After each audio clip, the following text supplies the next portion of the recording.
me see. Can I do that here? So you working off your computer, Brother Raheem? Yeah.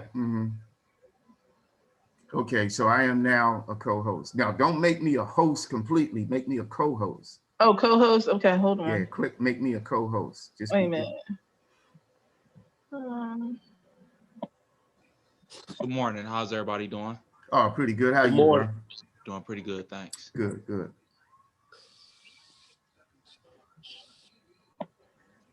Brother Craig, good morning. I think I made him. Brother Mac, what's going on, sir? Good to see you. Yeah, it's good to see you, man. Thanks for coming on, man.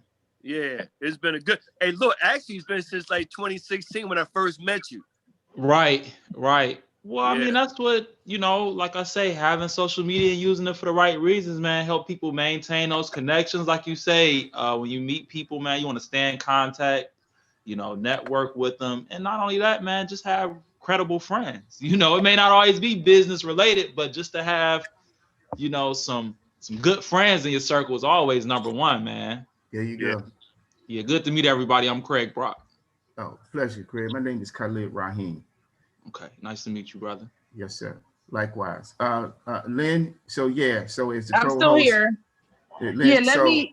No, it's fine. No, it's fine. It's fine. I'm sharing the screen. Fine? I do believe people can see the screen. Can you see the screen? I can see it. I can see it. You can see it. There you go. There you go. So it worked. Oh, okay. So, I may not necessarily have to keep this up here all the time, but I just wanted to give us some context for those people who, may have had some questions about the group that I represent, our platform, and things that we do, and the type of direction that we're promoting. So I'm sure that you guys can you scroll up and down at your own discretion at this point? Okay, so it's left up to me. So this is the homepage for our group called the NAIP, New African Independence Party. And as you can see, it says join the Black radical political tradition. And some of the things that we emphasize, some of the things that we're working on: voter registration and voter protection, proportional political representation, open primaries as opposed to closed primaries. For example, within the state of Pennsylvania, we have closed primaries for the most part, which basically means that unless you're registered, in most cases, unless you're registered with one of the two major political parties, then you really don't have any say-so as far as when they have their primaries, even though all taxpayer monies and dollars pay for the primaries to be staged, and they pay for the primaries to be processed. So Pennsylvania is one of only approximately, I think, maybe 7 or 8 states in the entire country that still has a closed primary. Most states around the country now have open primaries, which means that you have a right, according to the state constitution, to vote in the primary, whether you belong to that political party or not. And if you notice, for example, here within the state of Pennsylvania, because of the closed primary system, in some races, it's not even a real race, because if you win the primary as a Democrat, it's a foregone conclusion that you've won the race, right? For example, in Philadelphia County, in Allegheny County, Philadelphia County, Philly is the county seat. In Allegheny County, Pittsburgh is the county seat. So when we say county seat, for those who may not know, we say county seat, we're talking about the city where that particular county conducts all of its business. So if you come to the city of Pittsburgh and you go to downtown Pittsburgh, there's a building called the City County Building. And in the City County Building, it's a combination of City Hall for the city of Pittsburgh, but it's also like the county hall for Allegheny County. And so all the county business, the government, everything is ran from there. So Pittsburgh is the county seat for Allegheny County, in the same way that Philly is the county seat for Philadelphia County. One of the advantages that Philadelphia has over the Pittsburgh region or over Allegheny County is in the numbers.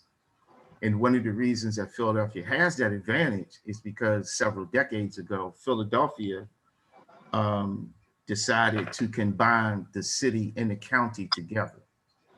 So that's one of the reasons that Philadelphia County is so large, right? Whereas here, Pittsburgh and Allegheny County remain different and distinct from one another. So I just want to give some historical backdrop, right? So Pennsylvania, we continue to have what is referred to as closed primaries, which means that even though your tax dollars help to pay for these primaries being held and it pays for the process, that if you're not a member of the Democratic Party or the Republican Party, you're not allowed to vote in those primaries. And also in certain parts of the state of Pennsylvania, because of the predominance or the dominance rather of certain political parties, if you win the primary, in essence, you've won the entire race, because there's no other competition unless it's coming from independent political parties. And oftentimes the independent political parties are disadvantaged because of state law, basically state law that provides certain types of requirements, or county laws that demand or that require certain types of requirements before you can have ballot access. So just to illustrate, years ago, and these are not the exact numbers, but years ago, just to illustrate, there were certain requirements. For example, if you wanted to get on the ballot as a Democrat or get on the ballot as a Republican for a certain office, you may be required to collect, say, 500 signatures or less. But if you want to get on a ballot for the same type of position as an independent or as a member of a different political party, you may have been required to collect 50,000 signatures for the same exact office. So at some point that was challenged, it went to court, and the courts finally decided that those type of requirements were grossly unfair, that it really prohibited people from being able to run for office, right? And it also prohibited people from being able to vote the way that they wanted to vote, because perhaps people didn't want to vote Republican or Democrat. Perhaps people wanted to vote for the independent candidate because the independent candidate or the third party candidate had a platform that was much more representative of their politics and of their views and of their demands. So the court finally said, hey, this is too much. So they forced the state to lower those requirements, but you still have requirements that are fundamentally different for those people who run as Republicans or Democrats versus those people who run under either the independent status or run under so-called third party status. So again, if you check out our homepage, we talk about voter registration and voter protection, proportional political representation, open primaries, and easier and fair ballot access, which is, part of what I just mentioned.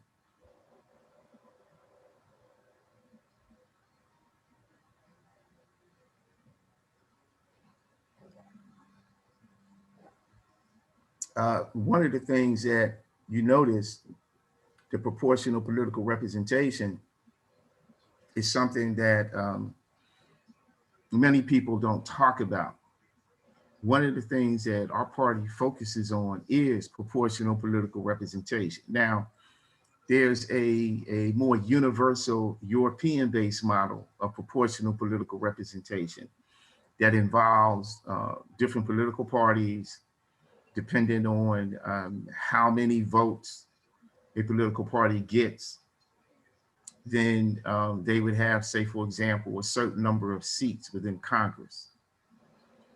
That's not what we're talking about. We're not talking about proportional political representation based on that particular model. We're being very specific. We're saying proportional political representation based on the demographics of the country. Namely, Black people here within the United States constitute roughly 13 to 15% of the population. So based upon those demographics, then Black people should have proportionately that type of representation within the government on the federal level, right? And on the state level when it comes to governors.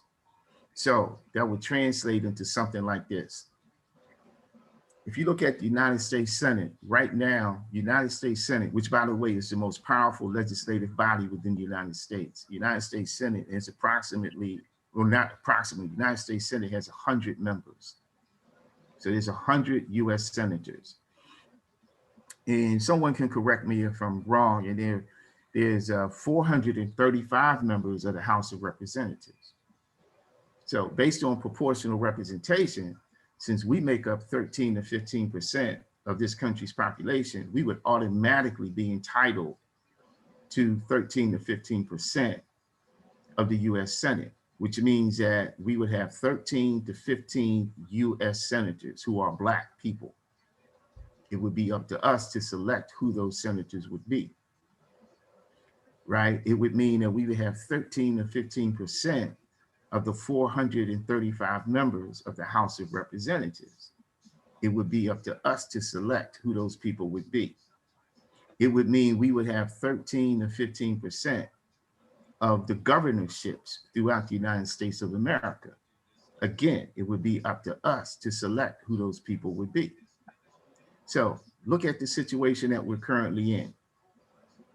In the United States House of Representatives, we have probably close to that proportional representation at this moment in history, right? If you look at the US Senate, we have, out of 100 US senators, we have 3 who are Black. And we're about to lose 1 because one of the US senators, Kamala Harris, was just elected as the vice president-elect. There's no replacement who's been elected for her. So right now, we're going to have, out of 100 senators, which by the way, again, the US Senate being the most powerful legislative body in the country, we're only going to have 2 Black senators, period. If you look at the 50 governors within the United States, ask yourself, how many Black governors do we have in the year 2020? We have 0, not 1. We have not 1 Black governor in any state. We have, I do believe, 1, maybe 2, 3 Black governors in the so-called US territories, like the Virgin Islands and so forth and so on. But within the 50 state composition, we have no Black governor representation whatsoever. Even in states that have large Black populations, like in Mississippi or Alabama or New York, we have no Black governors in this country in the year 2020. Most of us don't even think about that, but governors wield a tremendous amount of political power. They're the chief executive officers for their respective states. They sign on, they sign off to different pieces of legislation. Just like the president issues executive orders to make things happen, the governor issues executive orders too to make things happen, right? The governors control what's happening with parole, what's happening with probation. The governors control what's happening with benefits. The governors control what's happening with housing and homelessness and healthcare and all those kind of things, because we have statewide departments that deal with what? Public health, education, housing, all that kind of stuff. So the governor is a very powerful person when it comes to politics. But for the Black community, we have no Black governors whatsoever. Any questions or comments so far? Oh, yes, yes. Yeah. Sister. Can you hear me? Oh, yes, yes. Can you hear me?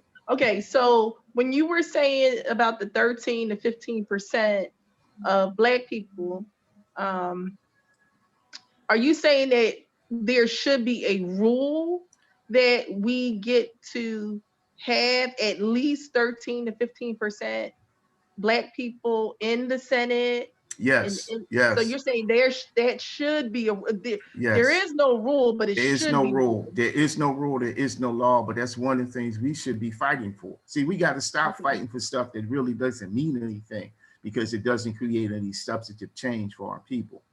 We got to fight for structural, institutional changes. We got to fight for systemic changes, not superficial feel-good stuff.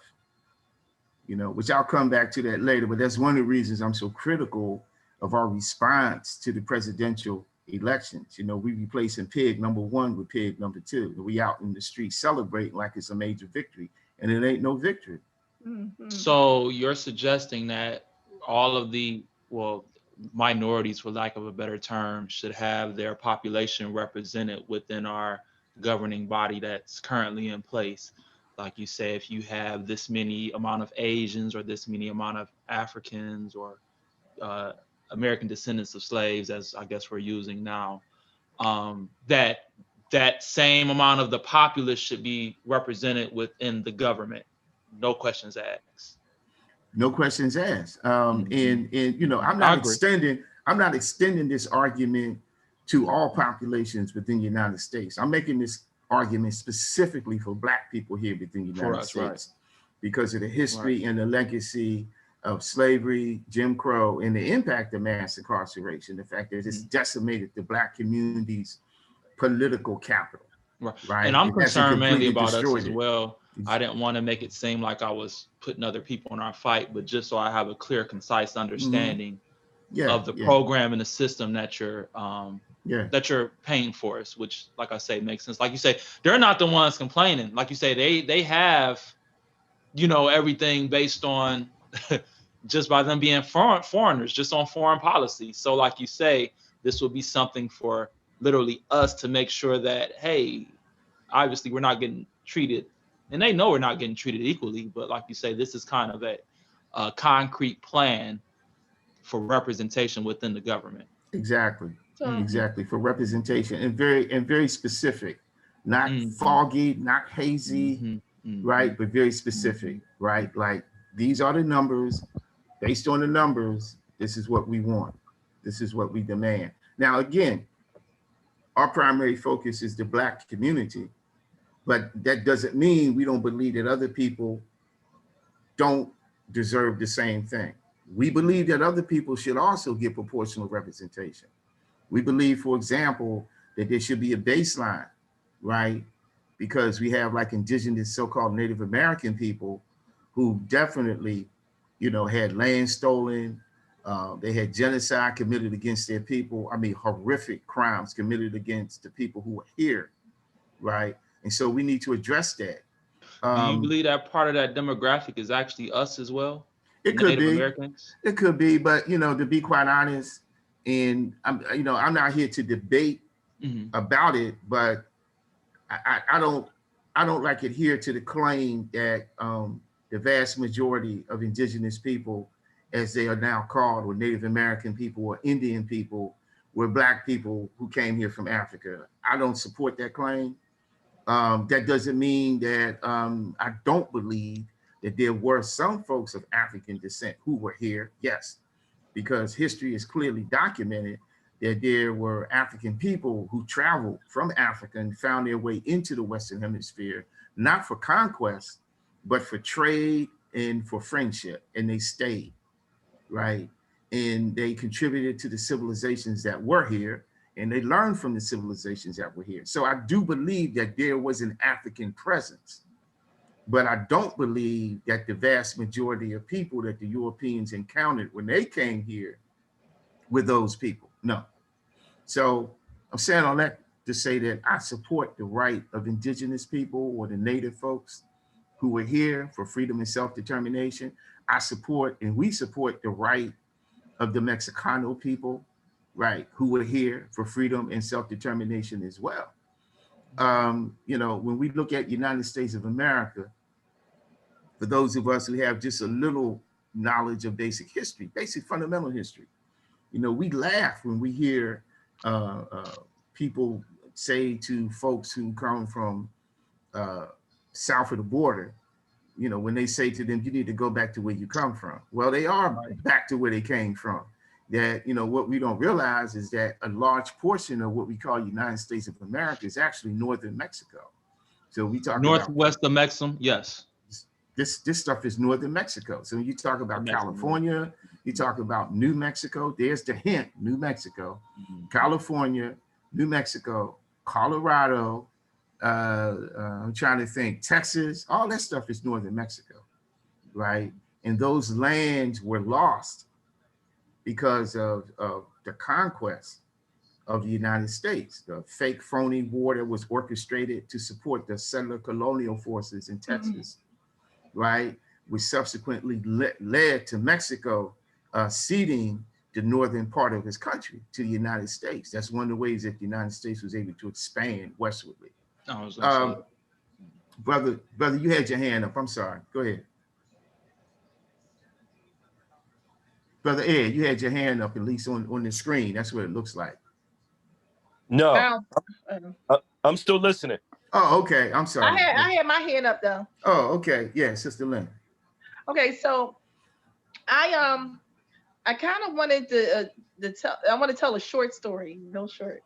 So I watched this this documentary the other day, and it was on Pennhurst, which is it's an institution right outside of Philadelphia. It's about 30 miles outside of Philadelphia. It's an institution that was closed down because of gross neglect and abuse of the patients that were there.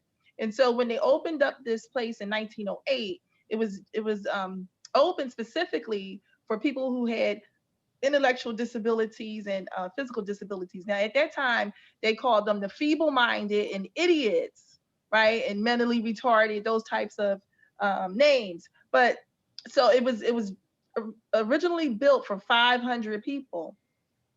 So, but as time, as the years went on, like maybe the next year, they started getting so many people there, it became a dumping ground. And they just started to dump all kinds of people, criminals, young girls who got pregnant, just people they didn't want to deal with. So now you have an institution filled with all types of people lumped together. So around around the 1920s and 30s, that's when Hitler coming into power, and he introduced eugenics, right? Am I saying that right? Eugenics, right? Mm-hmm. And so Pennhurst adopted that whole eugenic philosophy, and they started to do experiments on people there. They started killing individuals there because these are people who are not fitting the mold of the white Anglo-Saxon male who is the perfect human being, because that eugenics was all about the perfect human being. So I'm saying all that to draw a picture of what happened to Black people in slavery.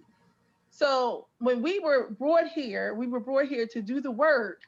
But then what the colonizers did was they created the Constitution of America, and they documented that we were not human, right? It's documented in there that we were 3/4 of a person. Mm-hmm. So that compromise. is part, right? So that's part of eugenics. That's part of that. You are non-human. You are totally below the standard of what they consider the perfect human being, or not even average human being. We were below average. So why can't we use now? Because this is scientific, documented information, and we know 6 million Jews were killed because of eugenics, because of this whole philosophy. So why can't we as Black people use that information and that data that we have from the Constitution that they refuse to take out to say we were part of that 300 years before it happened right outside of Philadelphia, where they closed that place down because of that in particular, which is the same thing that happened to our ancestors 350 years prior. And it's documented. They have it in the Constitution. It's documented. Okay, so if I could just, push back a little bit on what you're saying, sister. The whole thing about 3/5 of a human being really had nothing to do with science. It had everything to do with political power and representation. If you look at the United States of America, well, first of all, let's not call it the United States of America. Let's call it the 13 colonies. And then let's take another step back and let's call it, or maybe a step forward, because it was the 13 colonies. They were colonies of Great Britain. And then they became a confederation, right? It was actually a confederation before that. It was a confederation before the 13 colonies. No. It was called the Iroquois Confederation. No. And it was what, hold on, No, let me sir. No, my sir. point. No, Finish my sir. point. No, sir. So The the Iroquois Iroquois. Confederation was already a systems of a constitution, for lack of a better words, that governed the land prior to Columbus and prior to the Britons coming here, because that's where the idea of the Senate, House of Representatives comes from. It comes from that Iroquois Confederation that was already here, and thus, which we call George Washington chopping down a cherry tree, was essentially him taking their names off of it and putting their names on there. Okay, part of what you're saying is valid. The other part isn't. And let me be clear. Okay, the Iroquois Confederation did exist. And there is some historical research that indicates that Confederation may have been part of the inspiration for creating this Confederation that became known as the United States of America. But this place was called the 13 colonies. It was the 13, eventually it became known as the 13 colonies of Great Britain. Then they formed a confederation, which there's some research that indicates the inspiration could have been based on the existing Native American Indian Confederation called the Iroquois Confederation, which by the way was centered in Pennsylvania, New York, and those areas. Okay, but then once this confederation was structured, they had a document, and the document was called the Articles of Confederation. And the Articles of Confederation is actually the basis for what later on became the Constitution, right? So which part did you? Well, no, it does. I'm not. It's not about agreeing or disagreeing. No. I'm just trying to put things within a proper historical context. Like, you're correct. The Iroquois Confederation did exist. The Iroquois Confederation existed before the United States of America became the United States of America. It also existed before there were 13 colonies. That's right. So you're absolutely correct. Okay. There's no dispute about that. I'm only saying that at some point, the 13 colonies, when they made a decision to move against King George, they put together what was called the Articles of Confederation, which there is some historical proof to indicate that perhaps the inspiration for that, right, was based on the Iroquois Confederation that had existed amongst the indigenous and native people from Pennsylvania and New York, right? So that part I agree with you 100%. Because even under the Articles of Confederation, you had the second continent, well, actually the first Continental Congress at that time. I mean, and that's where we get the, you know, as you said, the Mohawk, the Oneida, all of the 7 tribes, like you say, of the Indians that were here. Because as you said, the Americans kind of came and seen like, hey, you know, they kind of got it already set up. What do? You befriend them, and then you take. Well, yeah, it was more to it than that too. It wasn't just befriend. Yeah. The native folks who were here oftentimes developed trade relationships with the Europeans who arrived. So in some instances, there was confrontation, but in many instances, there was in the beginning cooperation, because the native people, they were trying to develop trade relationships with the people who were different from them. Then there was some strategic relationships because all the native people didn't get along. So you had the Iroquois Confederation, they got along, right? But they had war, they had conflict with other folks around them. And so oftentimes indigenous people, like any nation, they would have trade agreements, but they would have treaties as well.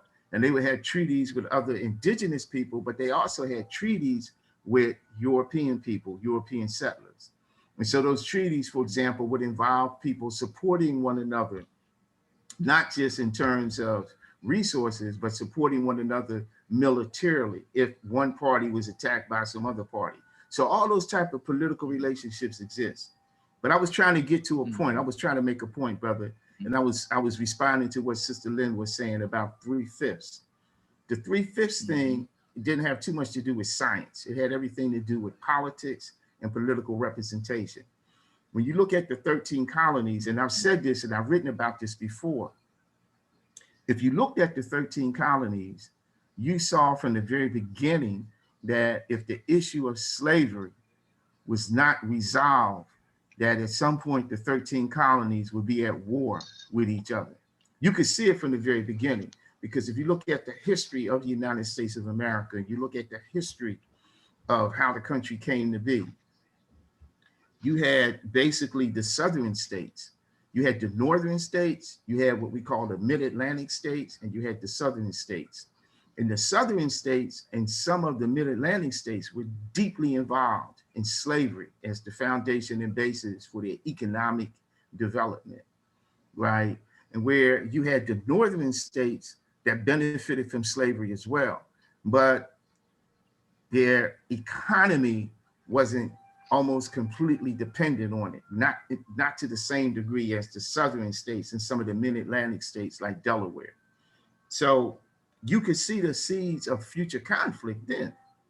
So the whole thing about 3/5 was basically a compromise. It was a political compromise that the slave owners in the South would be apportioned political representation, not just based on the numbers of white men, but based on the numbers of slaves that they held.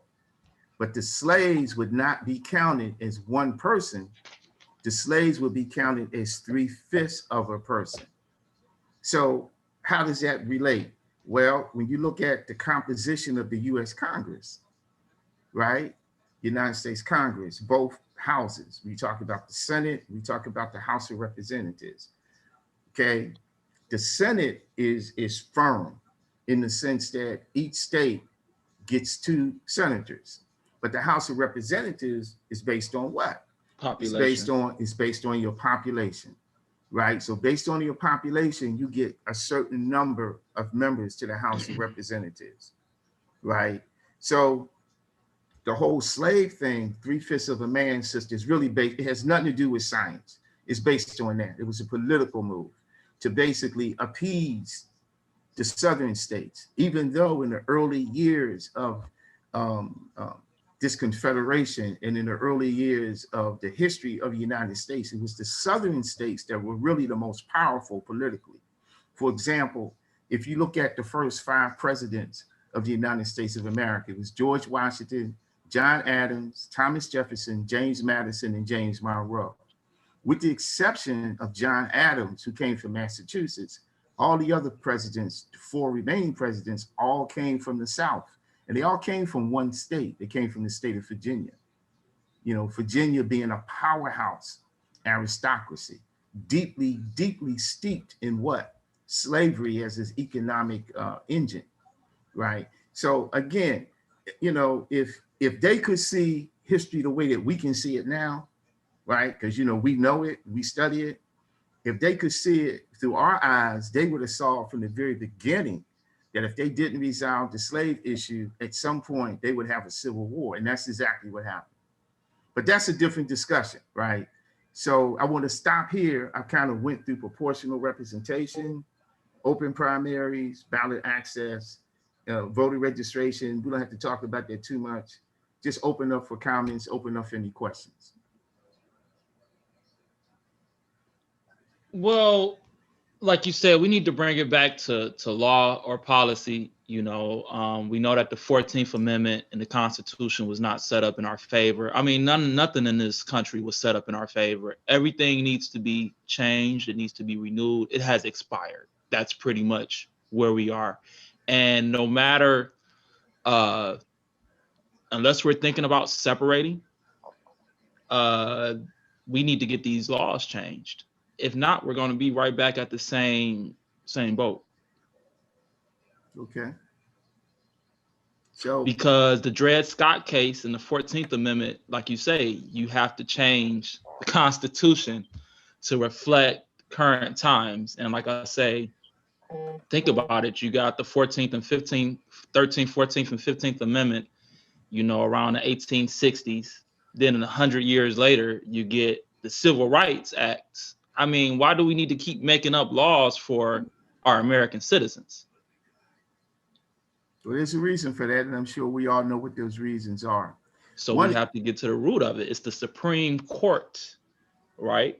It's the Supreme Court and the Constitution, because it's, you know, it's predatory. I mean, it's predatory practices that are being played on us and that are being currently implemented. Okay. So what I'm presenting is not so much the analysis, because we can agree, you know, we can basically agree with most of the analysis that you've laid out. And people could agree, I hope, with maybe most of some of the analysis that I've laid out. Even if we don't agree, we need to work together, period. Right, you know right, what I mean? That's just the bottom line. Right. So, so, you know, I'm more concerned not so much with the analysis or with the analytical part of it, because I think for the most part, everybody's on the same page and they're on the right page. You know, we can be on the same page, but it could be the wrong page. I think most of us are on the same page and it's the right page. We're more focused on solutions.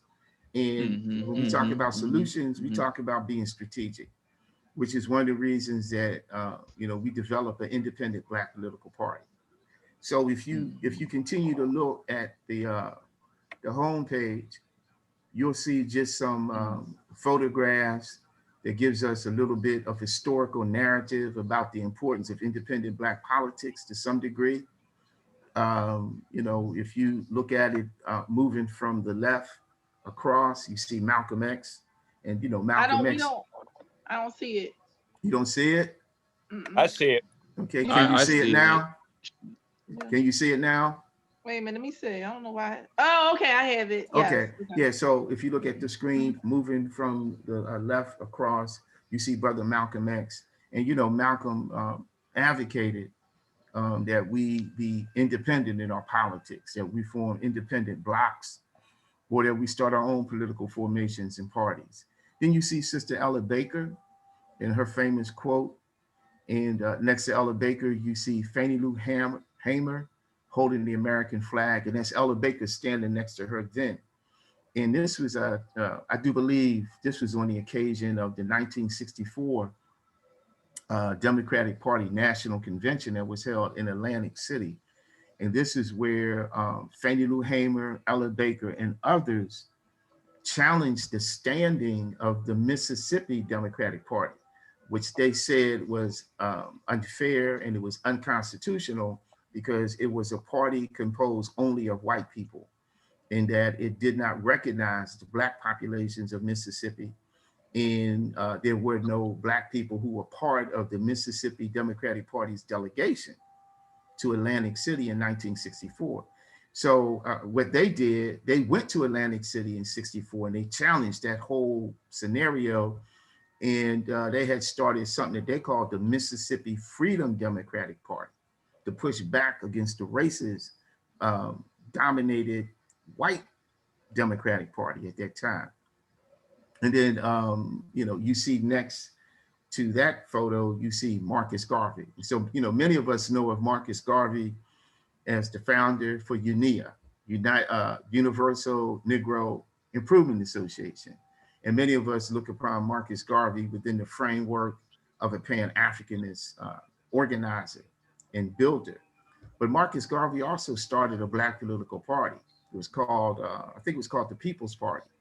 And it became more prominent when he went back, I think, to Jamaica and some years later. And by the way, the People's Party still exists. It was revived some years ago. It was reactivated some years ago. And so they still compete in local political races, not here within the United States, but back in Jamaica. And then we see the Mississippi Freedom Democratic Party that I spoke of earlier, right?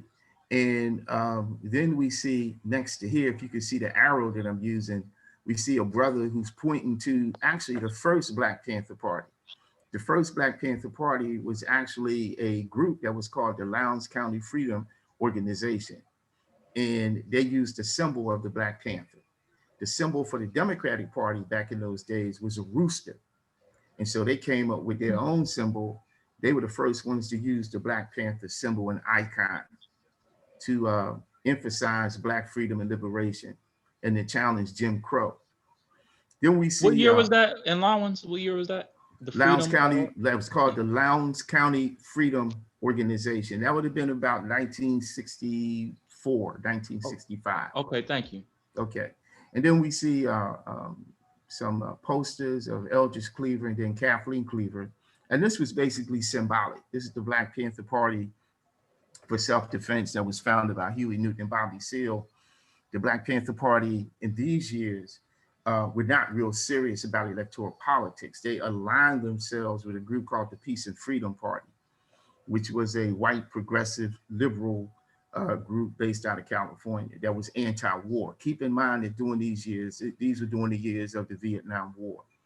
So there was a lot of pushback, there was a lot of resistance against United States participation and involvement and expansion of the Vietnam War.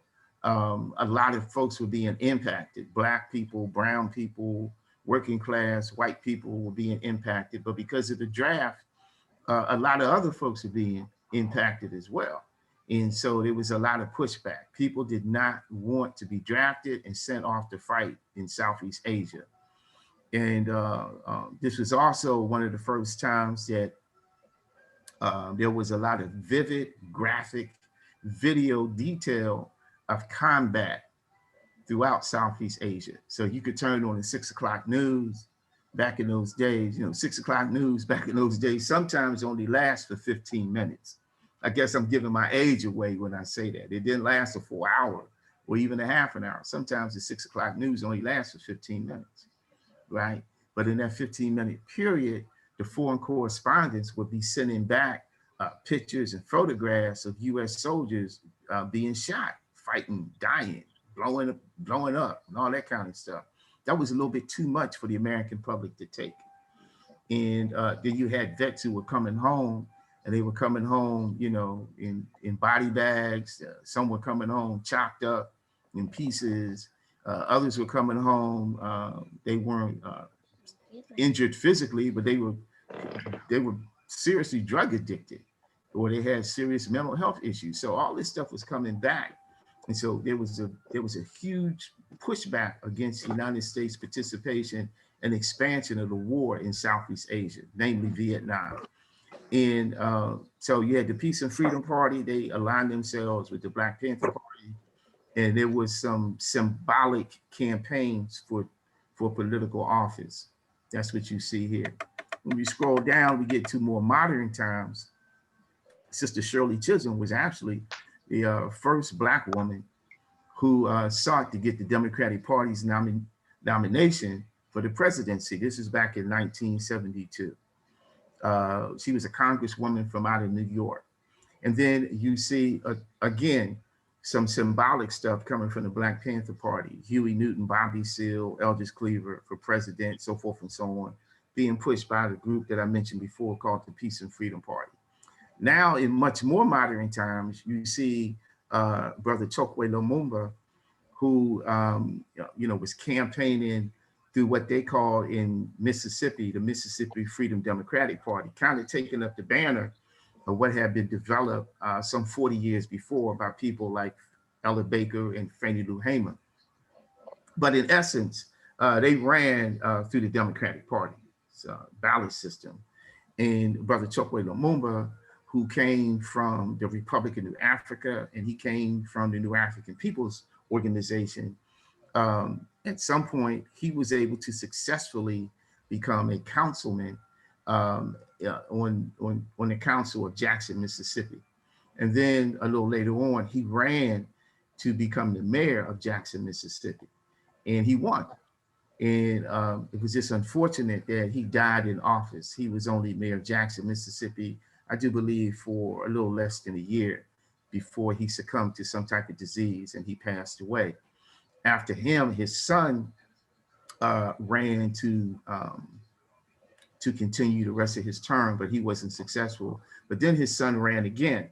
and his son actually won. So his son is a brother named Chokwe Antar Lumumba, who is the mayor of Jackson, Mississippi. But they ran through the Democratic Party. And then last but not least, you could see here some years ago, here in Pittsburgh, in Allegheny County, I ran for Allegheny County Council, District 13, and I was not successful, but this was our first campaign as an independent Black political party. So we were able to surprise everybody. We got about 12 to 13% of the vote. And so this is just one of my campaign flyers and posters at that time. So any comments or any questions? What year was that, brother, right here in the last one? What year was that when you ran? When I ran, I think that was 2015, I do believe. 2015? Yeah, I think it was 2015. Yep. I have a question. Oh, yes, Was that under your political party that you ran? Yes, yeah. Oh, okay. Yeah, we don't run under the Democrats. We don't run under Republicans, as you can just about guess, but we don't run under the Democrats either. You know, so when we talk about independent politics, we really mean independent politics. So we started our own independent Black political party. Okay, so as you can see, you know, this is all on the website. You can check out our website, and just the narrative, you know, this narrative under our home page kind of explains the rationale for us starting an independent political party. You can read it for yourself. I'll just sum it.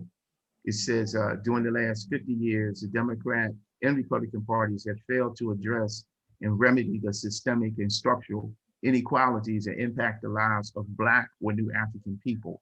Both the Democratic and Republican leadership avoid and or marginalize serious national discussion regarding dismantling white supremacy, institutional racism, and the plight of Blacks or New Africans, especially the urban poor and working class. So that's basically where we were coming from, you know, in starting this organization. You know, really do for ourselves. What you think, Brother Craig? Craig might be, and he might not be. Oh, there he is. Oh, okay. Hold on, brother. You were muted. He's still muted. Oh, Okay. I'm right here. Yeah, There you go. I really, give me 1 second. So y'all won't get any feedback. Okay. I didn't know that this existed. It's nice to know that, like you say, we have a actual grassroots organization that's a political party. That's truly grassroots, because that's my only concern. I mean, we have Black people in politics, but like you said, once they start getting them envelopes, we turn into Chinese Communist Party.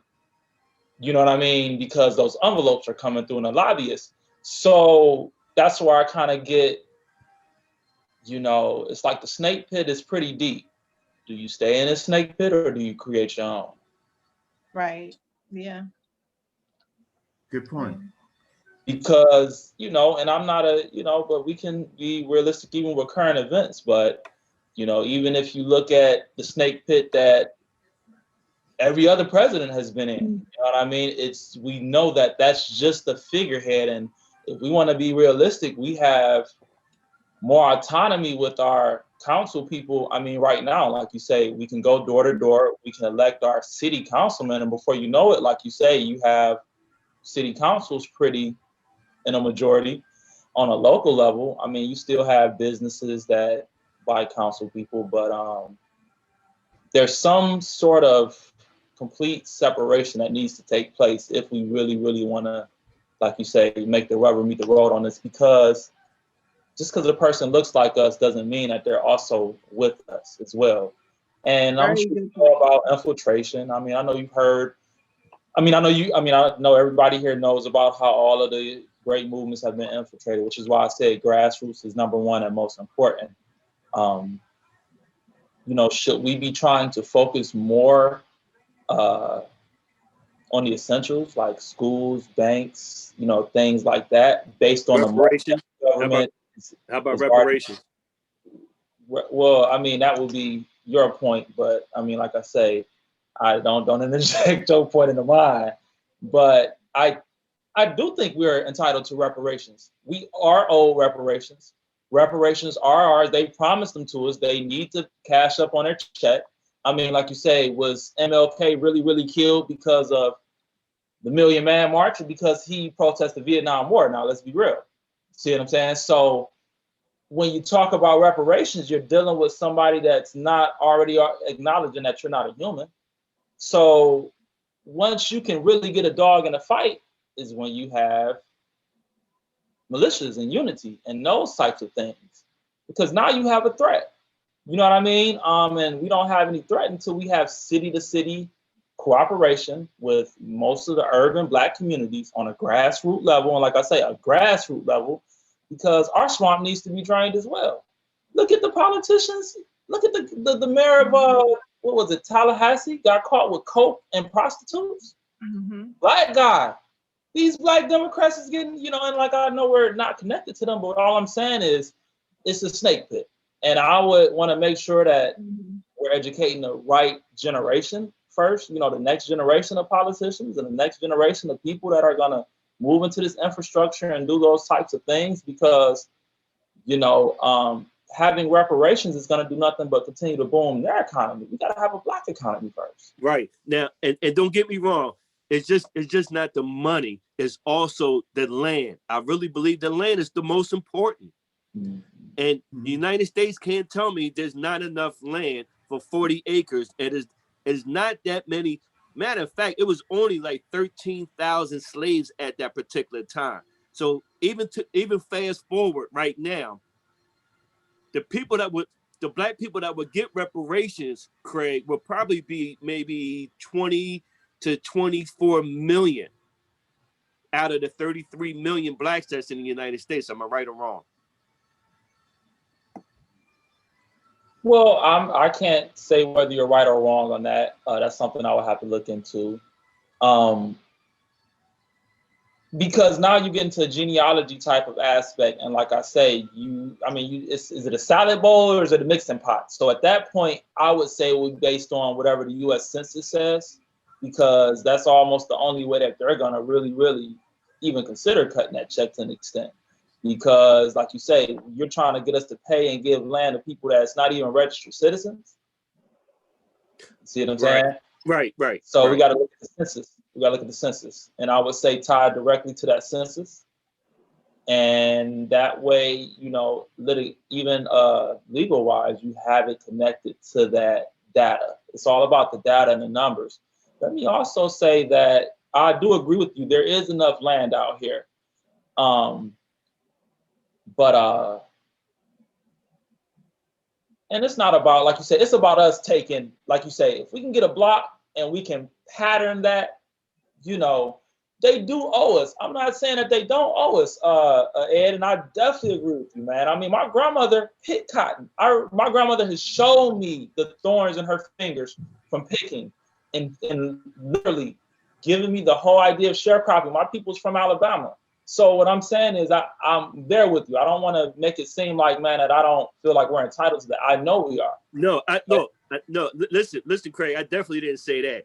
I'm just saying, I'm trying to piggyback off of you and Raheem and myself and my sister and where the rest of us is at. This has to be like, this bridge has to be gapped right now with reparations. This is the only, and like you said a couple minutes ago, if it's not bridged like that financially, as far as reparations is concerned, now you're talking real revolution with weapons. Right. And that's why I say we can worry about, okay, if every Black city started a gun club that could give us some brotherhood and some type of continuity and some type of fidelity, that right there eliminates a lot of the prerequisites that we need to be our own individual entity, or they're so integrate into the American fabric, because we have trouble integrating into the American fabric because we're not one whole unit. You know what I mean? It's almost like once I give you this or once I give you that, like you said, there's no, even if the stimulus was passed that's on the table right now, the corrupt people are going to get it again on the bottom. Who are the people, like you say, on the grassroots that we can ensure? And that's why I said, I believe it starts with economics and mindset first, but we can get a grocery store, we can't even get a gas station. We done sold a lot of our businesses within the last 60 years as well. We sold a lot of businesses from city to city, from Baltimore to Cleveland, from Detroit. And it's kind of the same blueprint. You know what I mean? So that's why I said if we can have some type of group commerce where we can then have that Black community, because they're political figures and the people that we need to run these parties and do all of what we want to do are going to come from that. They're going to be the people that are driving up out of horns and taking the initiative. But churches have the ability to get daycares, schools, credit unions, all of those things. And like you say, and not only interjecting with the city council, but at that point you have a monopoly over your complete inner city community that already exists. So I'd like to just jump in and make a couple of comments.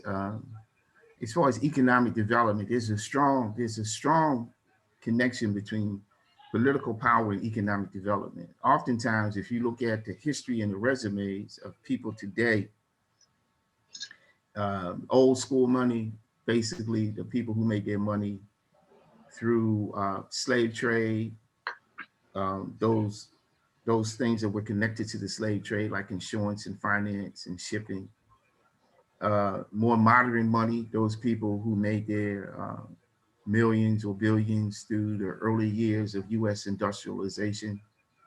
And then even more contemporary millionaires and billionaires who've made their money, say through the tech sector. A lot of the folks who became rich and or wealthy got to that point because of their connection to politics. A lot of those people receive government contracts, whether from their local municipalities, their state, or in many instances, the federal government. If you look at a lot of the major aerospace companies and businesses, they get paid through you and I tax dollars. That's how they became millionaires. If you look at a lot of construction companies and developers, they became wealthy because of their political contacts and their political relationships. And now you see that play out even today when we talk about pushing back against gentrification. It's very difficult to fight gentrification if your political representatives are in the hip pocket of the developers.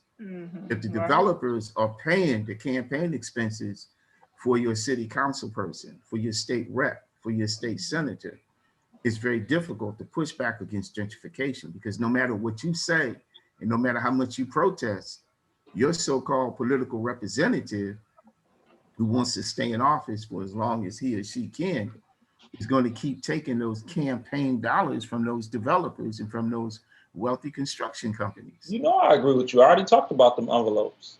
So again, the political connection.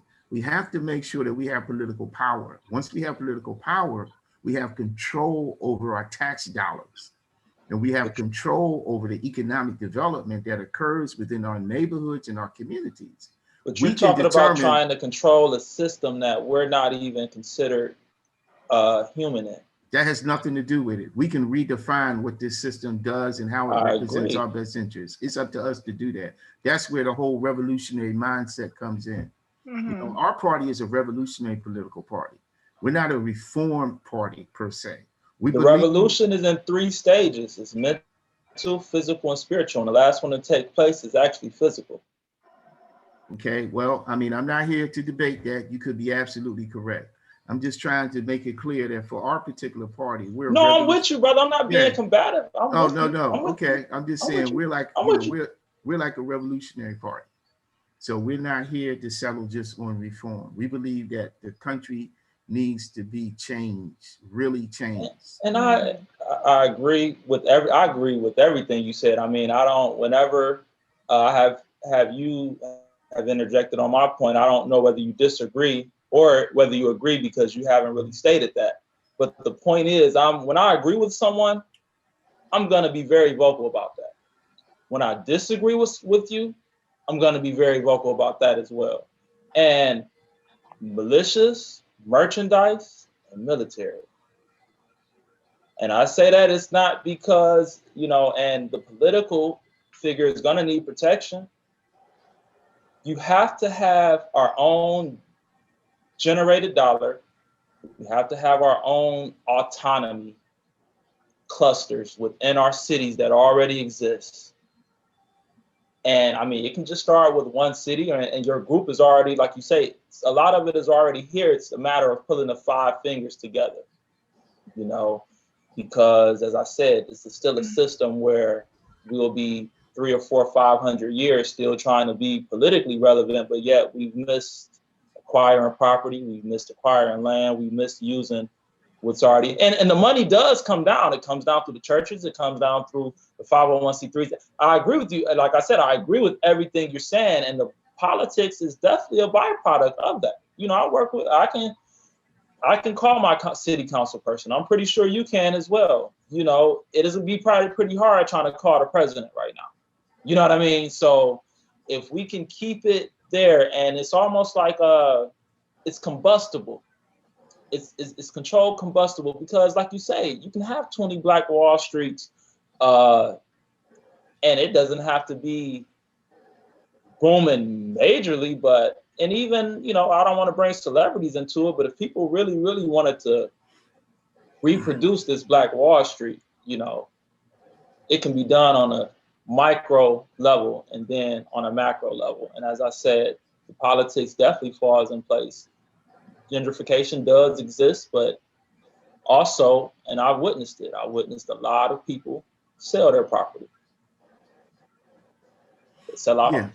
Yeah, well, there's a lot of that goes on all across the country, oftentimes because you know, people don't understand the value of land, they don't understand the value of property. They don't think about us. They don't think about the next generation. Yeah, a lot of the younger people, you're right, they don't think about the next generation because they haven't been trained or groomed to think that far ahead.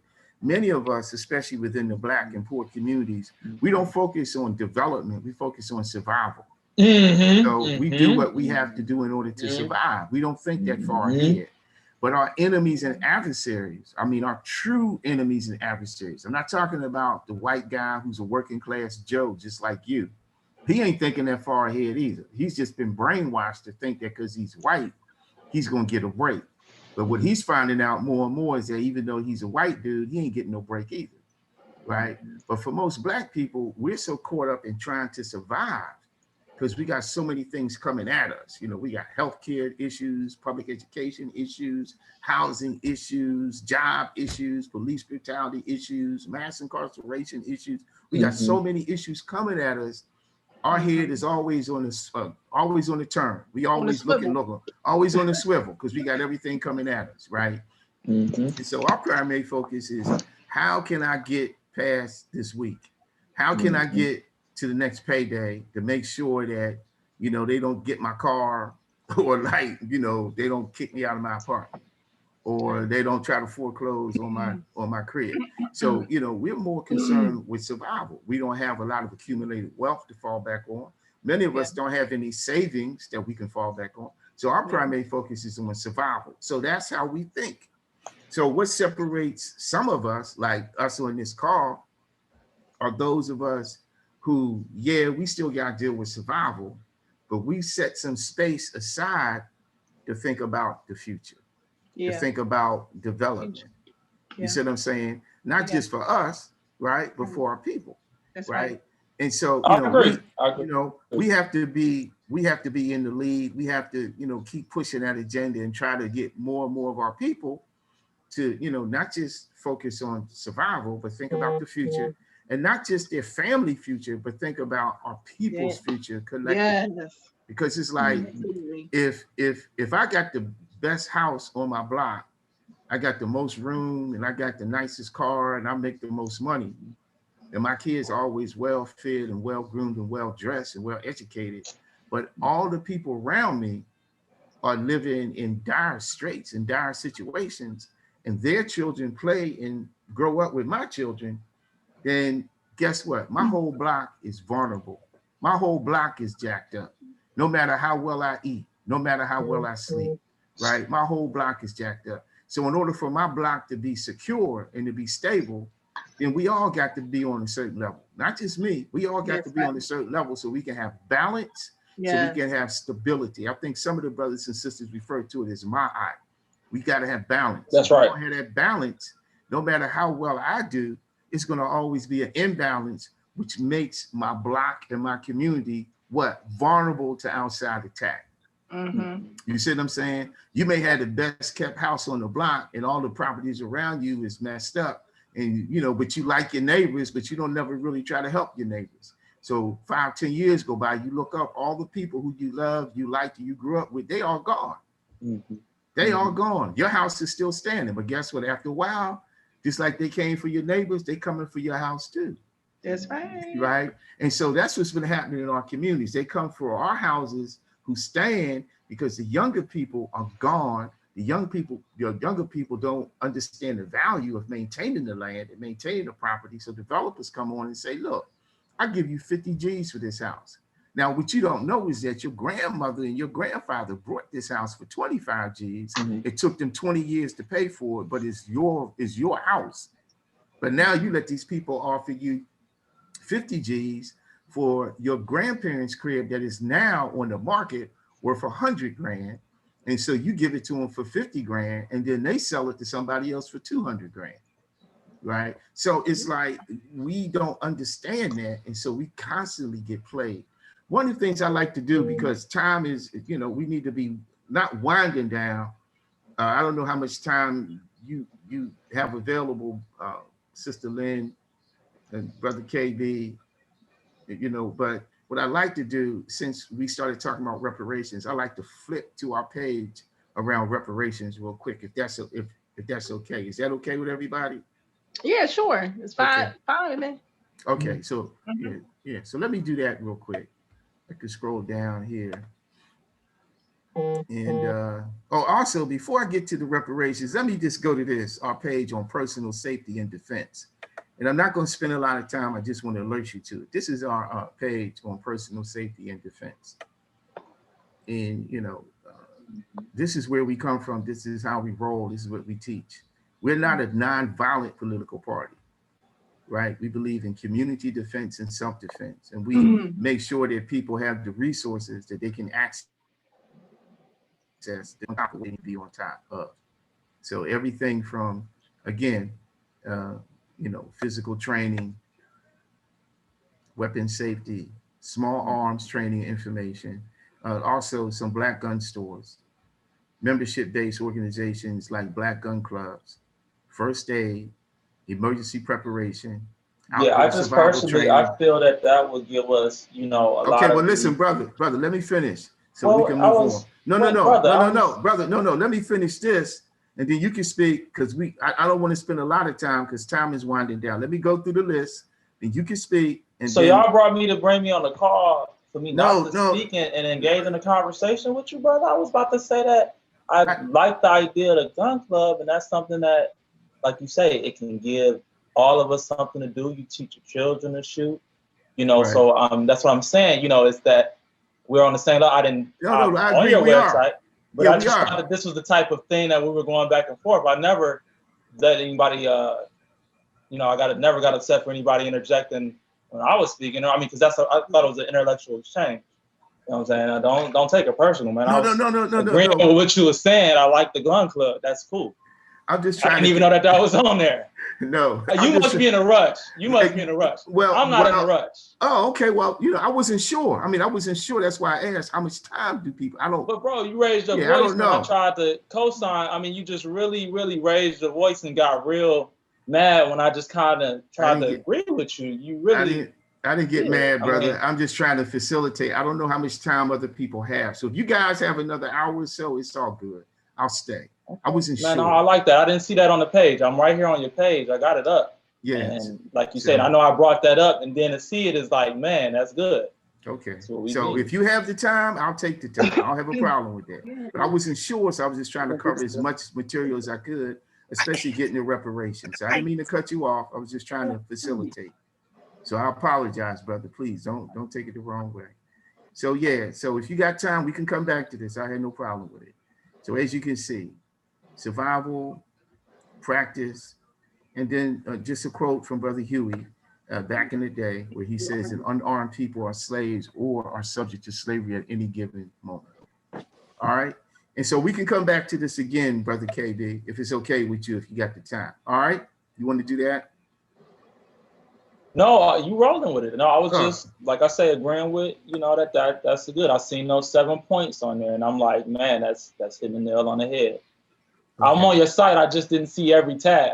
Oh, okay. Okay. Yeah, that's all. All right. So now we're going to go to the reparations part because that's something that, you and other brother were talking about. And I just wanted to get to that before we ran out of time and people had to do some other things. So I'm going to go to reparations now. And so this is a campaign that we have. It's called the People's Campaign for Reparations and Black Self-Determination. And just as you made reference, Brother KB, to the need for grassroots organizing. So we are a national grassroots campaign organized and led by low income and working class Black people. Can everyone see that on your screen? Yes. Yes. Okay. What about you, Brother KB? Can you see that as well? Okay. So as we scroll down, it just gives a little narrative in terms of how we started this particular campaign. We started this campaign about 3 years ago. Every year, our party has what we call the New African Black Unity and Solidarity Conference, or NABUS. And so we have that every year.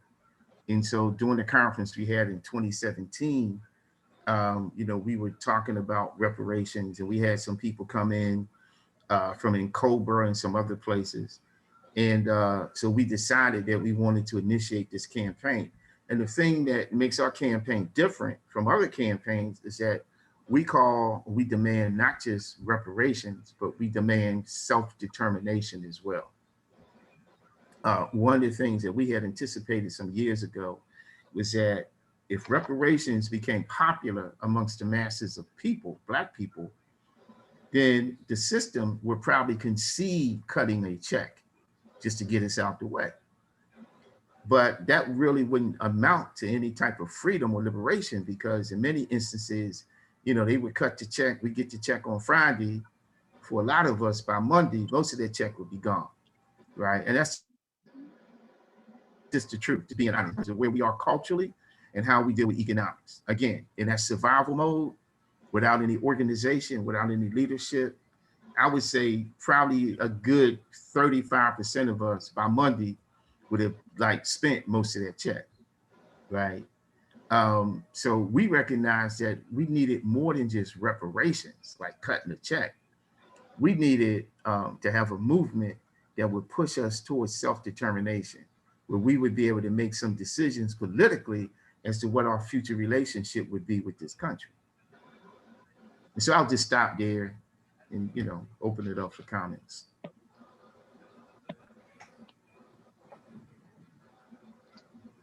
Okay, so I have a comment. Okay. So I have Sister Lynn and yeah. Go ahead. Okay, so I have a comment on what you said about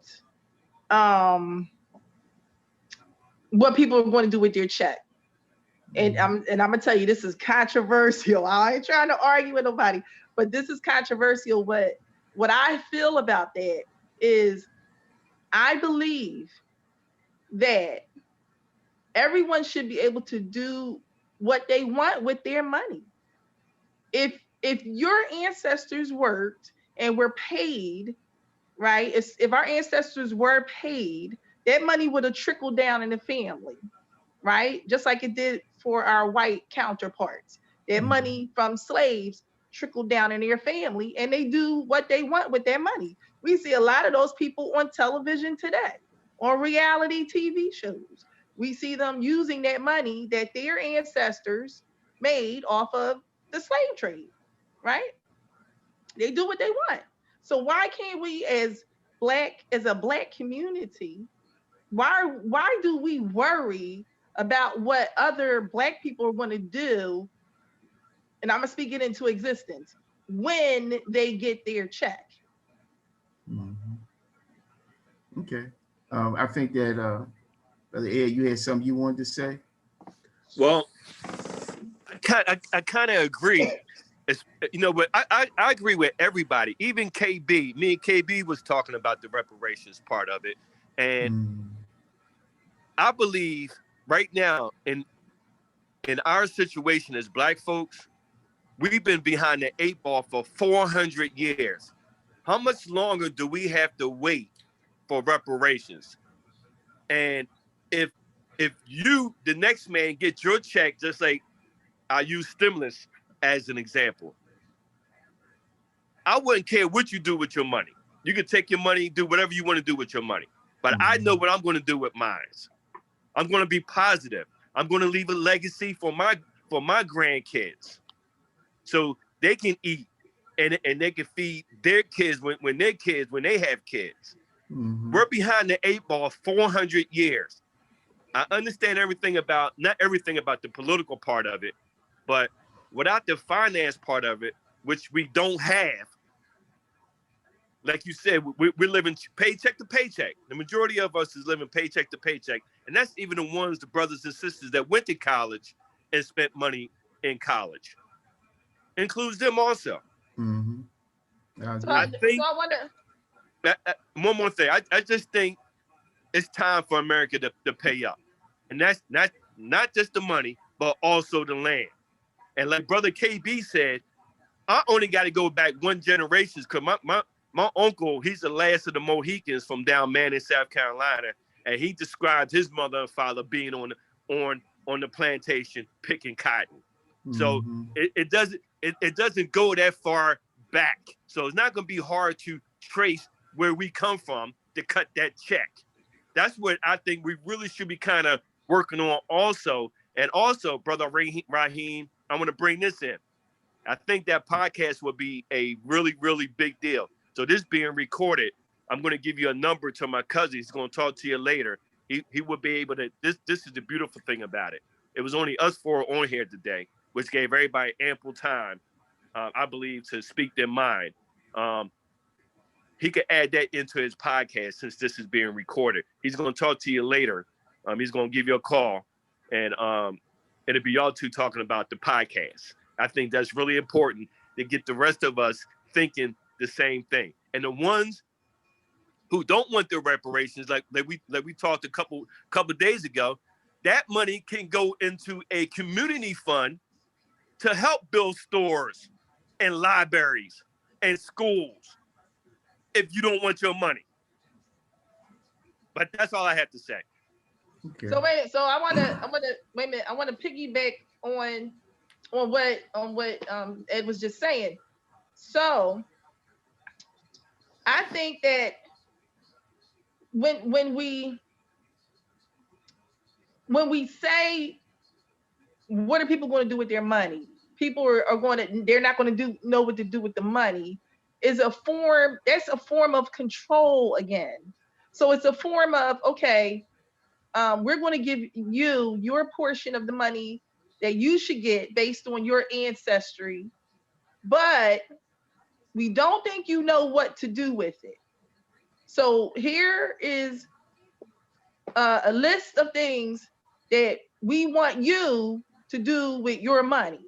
So that's why I have a problem with that. I think if people want to donate their money or invest their money to become part of whatever the plan is, I think it should probably go like that. So if there's a Black agenda, these reparations come out, then there should be something where we say, okay, this is what we want to build. We want to build a new Black Wall Street. Who wants to invest in the new Black Wall Street? Not just, we're going to build a new Black Wall Street and we're going to take your funds and we're building a new Black Wall Street because you don't know what to do with your money. You see what I'm saying? Yeah, I understand where you're coming from. So again, reparations reparations would be an act to remedy and fix not an individual problem, but a collective problem. And so reparations is not based on an individual mandate. It's based on the collection of individual experiences, but the power behind the call or demand for reparations doesn't lie in your family or my family, what they went through as a family. The power of making the demand for reparations lies in the collective reality of what happened to all of our people and all of our families. And that collective reality and that collective history is the moving force behind making demands for reparations, right? Um, Again, I just want to put that out there. Now, in terms of people making decisions or having the power to make decisions about how they would use, say, the reparations that are given to them, absolutely. I agree with that. Absolutely, without a question. No one should be compelled to take any part of any reparational resources that have been awarded to them and be compelled to do something with it that they don't want to do. But I think we have to understand that reparations are not awarded to individuals. Reparations are awarded to groups of people. So that's the history of it. When we look at reparations that were awarded to the Japanese Americans who were interned at the beginning of the World War II, it wasn't awarded to individual Japanese. It was awarded to the Japanese people who were interned. When reparations have been awarded and continue to be awarded to the victims of the Holocaust and the victims of World War II, those reparations are not awarded to individuals per se. They are awarded to that collective group of people who suffered during that particular part of history. The same thing with reparations that have been awarded to indigenous or what we call Native American people or Indian people here, whether it's in Canada or within the United States of America. Those reparations have been awarded to those groups. Now, they may have been individual families that were cited, but the award was a collective award that was given to the group because the group suffered. So I think we should never forget that. When we make these demands, for reparations, I'm not making demands for reparations on behalf of the Rahim family. I'm making demands for reparations on behalf of Black people, period. Right? Well, I Have think, you all seen in California? I think we understand. I think we understand that it's on behalf of a group, but then Exactly. it has to trickle. It will must trickle down to an individual person. It Oh, must. well, I mean, it won't even be trickled down. I agree. It won't even be trickled down. It'll just be distributed to those, people who are part of the group. You see what I'm saying? So once we define, what the reparational demands are based upon, and then we define the group, and then that's how the reparations are awarded, and then they are distributed to the members of that group, right? One more thing I want to say. One more thing I want to say. I know it's getting late, but I wanted to say, I think the main difference between the Black community historically and other communities is that the Black community does not do business with other Black people. So I think that's the biggest fear that I think we have with, saying if this is Black community gets all this money, we're just going to turn around and give it back to the system that we've been taught to support. And so it really is going to start with us supporting other Black businesses and other Black people, because that is what our counterparts do. They support each other. When the Asians come into our community, they support each other, and then they all get out. They come in, they make their money, and then they get out. This is what happens in America. Other immigrants come in, they make their money off of us, and then they get out. And we're left. We're left to pick up the pieces because we don't do business with each other. And I think that's something that we need to address is we need to trust. We need to begin to trust each other enough to do business with each other and not worry about somebody else making more money. It's a lot of work. I mean, it's some deep work we have to do within our own race. And I You know, agree. And I yeah, agree. And so that speaks to the character of colonialism, because we are indeed a colony within the United States of America, right. right? And so unless we address the colonial issue when it comes to Black people, we're going to continue to chase our tails. And we Yeah, will, if we got a check on a Friday, right. right? About a third of us would spend it, most of it by Monday, right? So have you So, all seen the California bill that's been passed about reparations? yep, I saw and it's not a bill that's been passed for reparations. It's a bill that was passed to study reparations. And so those Okay. are two different things, right? Yeah. Well, I mean, I was asking, I didn't know. No, yeah. Right. I'm just saying, That's why I you're was right. asking it, Yeah. Oh, because I know it's a relevant thing on the table. Yes, it is relevant. And I wanted to know your thoughts on it, because Yeah, like I I say, mean, I I know think you're it's good. following this heavier than I am. Yeah, I think it's a step in the right direction, right? Just like the bill that is currently in front of the House, right? That Congressman John Conyers introduced decades ago. So it's been taken up again, and that's the House Bill 40 was the original. It was House Bill 40, and a bill to study reparations. And also, there's been some stuff added to it to make it more than just a bill to study reparations. Because the But root word in reparations is repair. exactly. You know what I mean? That's the root word of reparations. And like I said, I agree with, same with Ed, I agree with everybody, on this panel, being honest. And like I said, when I agree, I'm gonna let everybody know I agree. And I don't know if people have actually taken a look at some of the, like I said, a contract for Black America with ADOS and Ice Cube or things like that, or the platinum plan that President Trump has on, or even Biden's plan for that matter. But, with all of these different options, it should seem that we should be able to get at least one of these options that are on the table passed. Well, they're already there. again, They're already on the table. Yeah, they're on the table, but we don't have any political power behind it. So they'll just stay on the table, or they'll be configured and constructed in a way to basically render us powerless. Again, when we started our campaign, the thing that makes our campaign different is not just the demand for reparations, but the demand for self-determination. And that goes back to allowing the issue us to do it for ourselves, autonomy. Exactly. There it is. It goes back to some of the issues that Sister Lynn had raised, right? So you get your so-called check. Now what? Okay, if you get your check, but you have really no more freedom than you had the day before you got your check, the only extra freedom that you have now is that you have more disposable income. We're just right back at the same point where we were.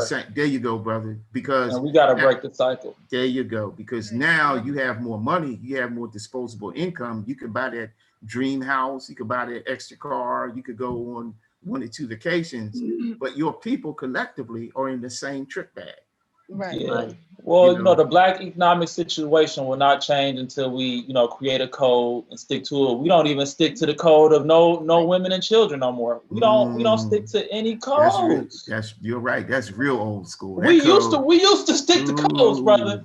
I remember if guys. I see you with your son or your daughter, I was gonna see you another time. But now they just right. It's not like that anymore, brother. That's real old school. That's even been the gone fact a long time ago. You chose student loans forgiveness over a potential Black renaissance. 3 million new jobs and whatever is already on the table. But student loans will only help a small percentage of Black people. Everybody doesn't go to college. Everybody doesn't have student loan debt. But a national plan or national Black stimulus will help everybody as opposed to that small group. And, we don't ask questions. If we cared a lot more about a lot of the things we said, we do really, really care about, we would actually go and do more. And not the people on this call, but I'm just saying nobody really got into politics until they got upset about them. We were cool for 8 years. All of a sudden we got another civil war. Every 60 years, this is being planned for us. Every 60 years. This is part of communism because the racial tension is being agitated in our country on a consistent basis. And that's one of the fabrics that is going to continuously, like you say, whittle away and be broke at. Look at it. 1860, we got slavery, freedom from slavery. 1920, everything we built in between them 60 years was burnt down, and pretty much they rioted every major black city we had. Like you say, put us back to, they blew us back to the Stone Age, I guess you could say. You know, then another 60 years civil rights, and now we're at this point another 60 years. It's a pattern. 7 Hermetic principles. That time. Well, yeah, you're right. It is a pattern, but it's not a pattern that's predicated on communism, brother. It's a pattern that's predicated on predatory capitalism. So the I'm just looking at it in a bigger standpoint, not of only us, but within the country. Yeah, I'm saying all across I'm saying what we're going through now is based upon an economic model that, you know, outlived its usefulness a long time ago. And so this is an economic model based on land grabs, land theft, genocide, and slavery and oppression, right? This is capitalism. No, I agree. No, I agree with you on that. So I just want to correct. No, you don't have to correct me. Okay. What I'm saying is, when I say communism, I mean as in what's happening to the country as a whole, not just us as black people within. That's what I'm saying. Okay, well, yeah, that's what I'm saying. Okay, no problem.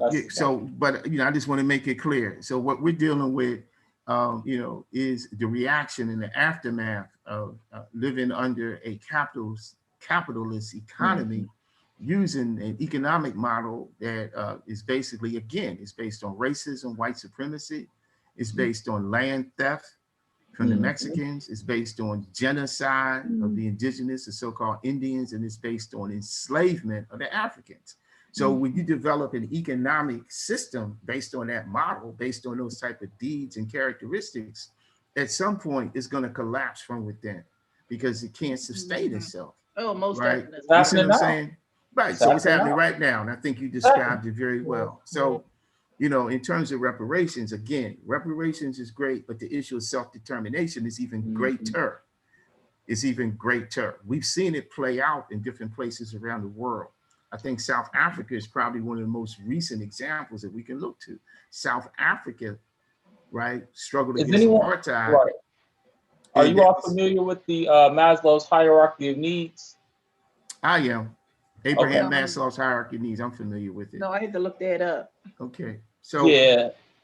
So, well, like you say, oh no, finish your point. Go ahead. Yeah. So South Africa engaged in a battle to dismantle and to destroy its version of Jim Crow, what they call like apartheid. Right. I'm working. Okay. It was successful.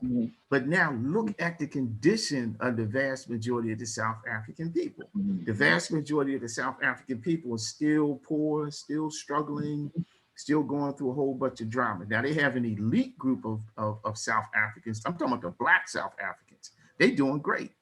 And then they still have their ruling class of white South Africans who still control, because they control what? They control the economy and they control the technology. And they continue to maintain some type of control over the land. Yeah, like you say, people lack critical thinking. Like you say, we want to get apartheid and we want to get freedom and this and that. What's past that? You know what I mean? So it really wasn't freedom, right? It was like a certain type of political freedom, because now you have a Black president, Nelson Mandela. Now you have a new flag.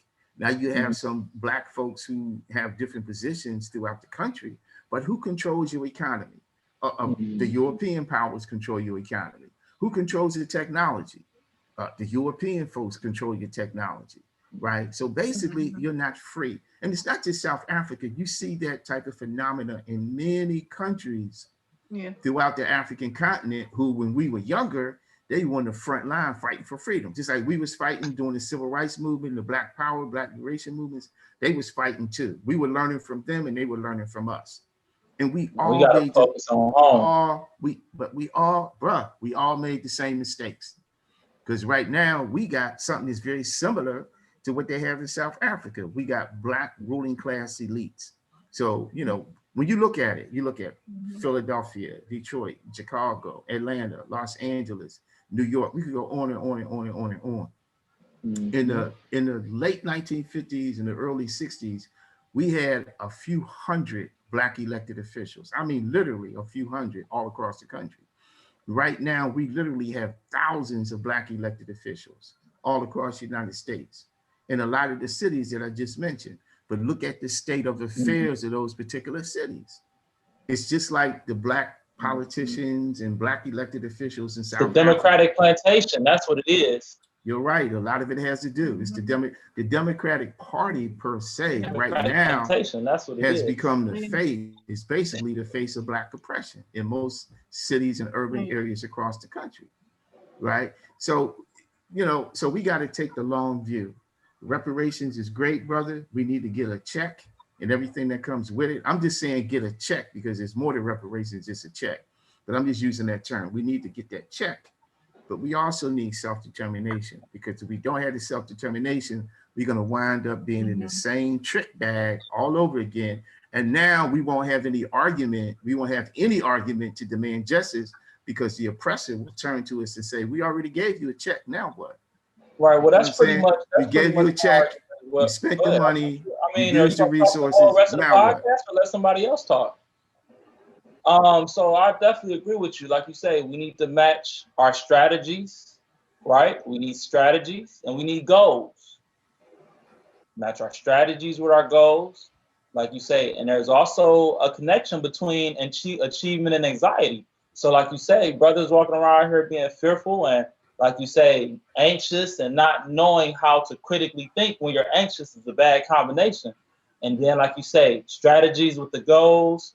I mean, people don't even value mastery learning anymore. People can't even do one thing well anymore. You know what I mean? And I just say that to say that's going to make us more vibrant to sustain when we can get back to self-mastery, self-learning, some strategies, you know, like that. I mean, that's all I was going to say.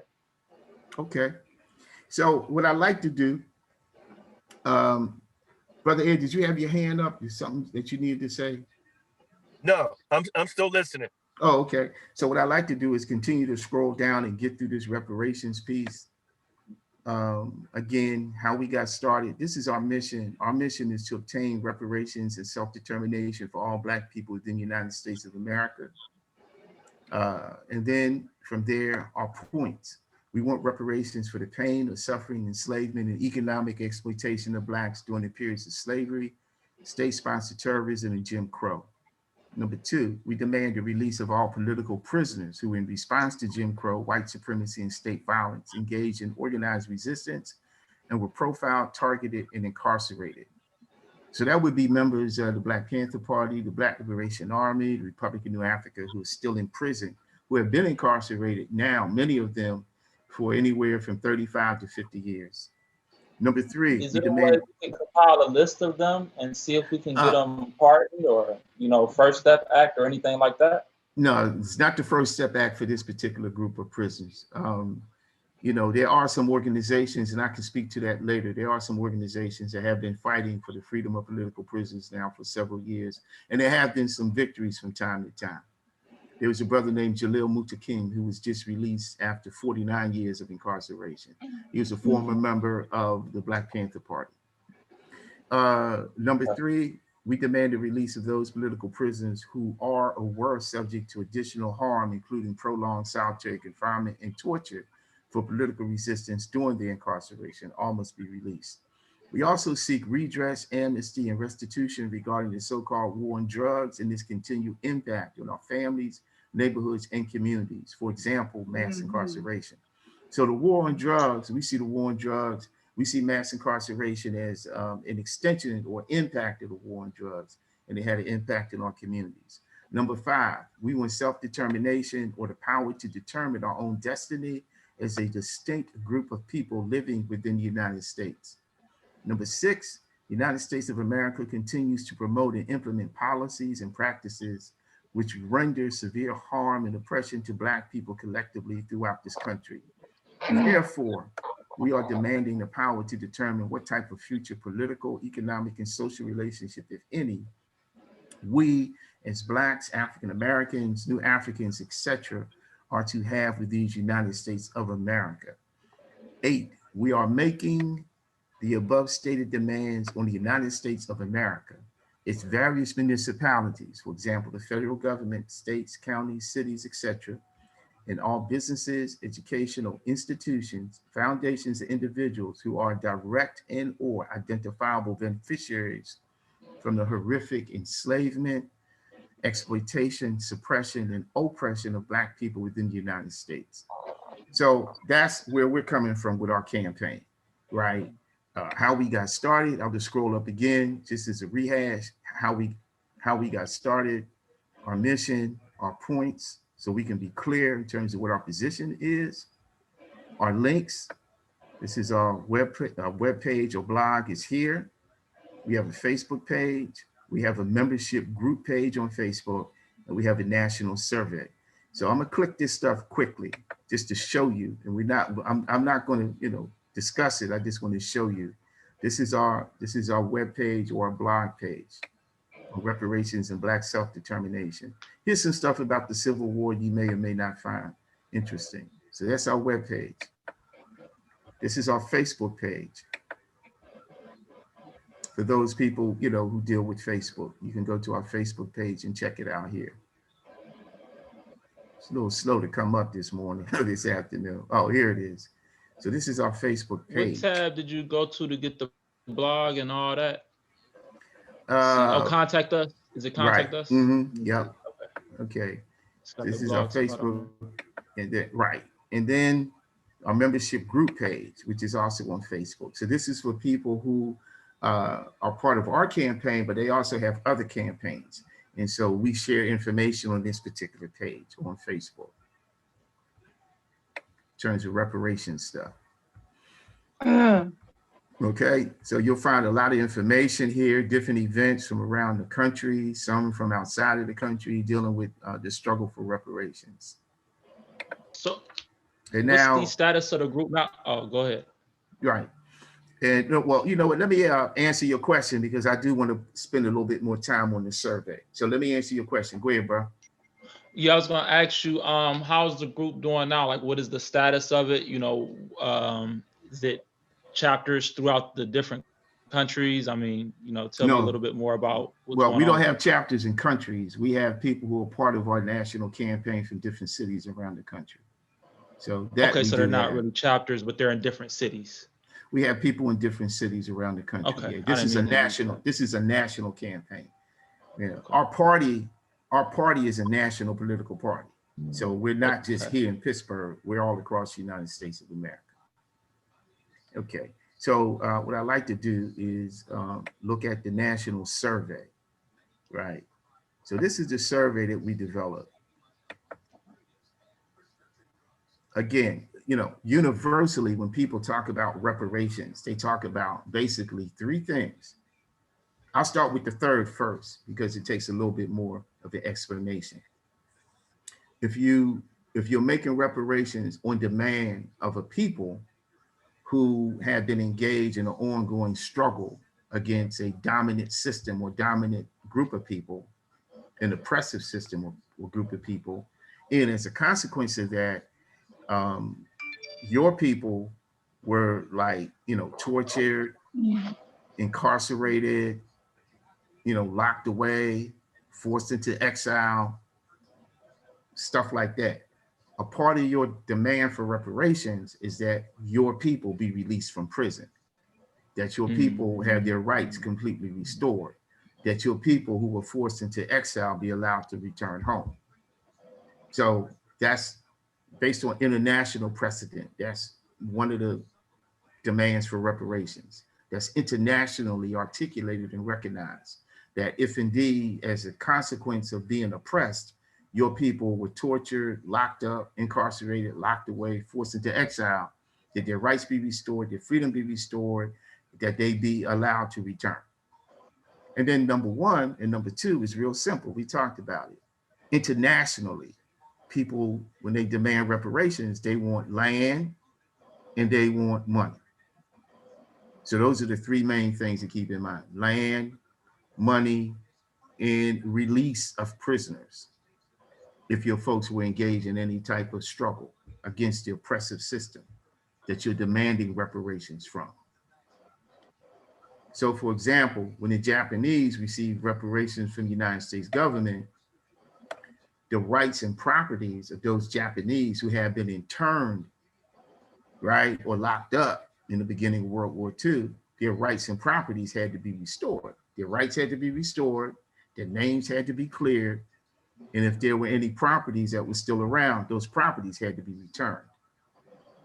You see what I'm saying? And that struggle continues with people from the Jewish community, right? Because even today, reparations are being paid to folks of Jewish descent based on the atrocities of the Holocaust. Germany, the unified Germany, continues to pay reparations to folks of Jewish descent.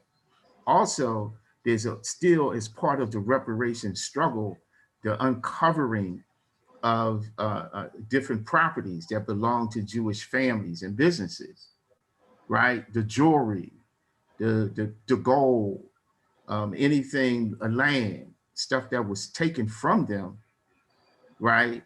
Before they were sent away to concentration camps. Once that's discovered, those properties are returned to their rightful owners, right? For example, if they have family or friends who live in Israel, so they track and find the remaining family and they give them back the heirlooms that were taken from their grandparents or great-grandparents by the Nazis. So that's part of it, right? So I just want to explain it based on international precedent: land, cash, and the restoration of rights and property, and the release from incarceration. So this is our national survey. As you can see, I hope everybody can still see the screen. It's a national survey on reparations and Black self-determination. And this is an organizing initiative of our party. And then, you know, it's a very short survey.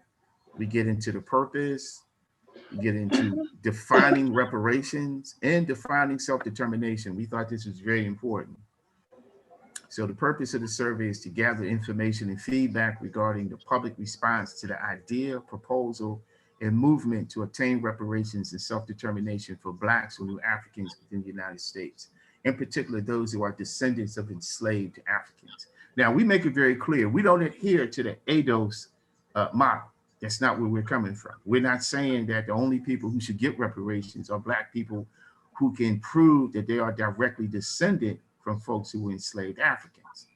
But we do recognize that that particular group in particular definitely has a right to the claim of reparations in this country.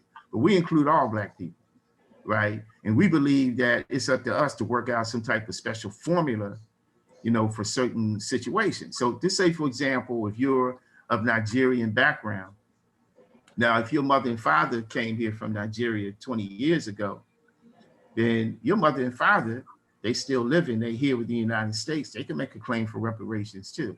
But they could also make a claim against the UK, the United Kingdom, because for years and years, the UK or the British, right, were directly colonizers of Nigeria, right? So they could make a claim for reparations to the United States and to the UK based on how long they've been here. Now, you, for example, if your parents have been here for 20 years and you're 18 or 19 years old, you can make an absolute claim against the United States of America because you've been here in the United States of America all of your life. And so, no, you didn't experience the Jim Crow that, you know, I experienced or my parents or grandparents experienced, but you certainly have experienced racism, white supremacy, economic exploitation, police brutality. If you haven't experienced it directly, you've witnessed it, heard about it, read about it. You certainly have experienced probably some type of discrimination on some degree or another. So you can make an absolute claim just as a Black person. Your parents may, you know, make a claim, but their claim could be a little bit more nuanced because they haven't been here as long, right? So those are some of the things that we would consider. So we don't believe that the claim for reparations is only for those who can directly trace their ancestry to Southern Blacks or directly to the transatlantic slave trade. We had growing numbers of Black people, for example, who came from the islands, especially in the early part of the 20th century, and they populated places like New York and Philadelphia. You know, not so much the places down south, but they populated the urban centers and areas. They populated places like Boston and New York and Philly, and they produced a lot of Black freedom fighters and intellectuals, right? During the Harlem Renaissance period, for example, those people have a claim. They produced Louis Farrakhan. They produced the parents of Malcolm X. Those people have a claim, right?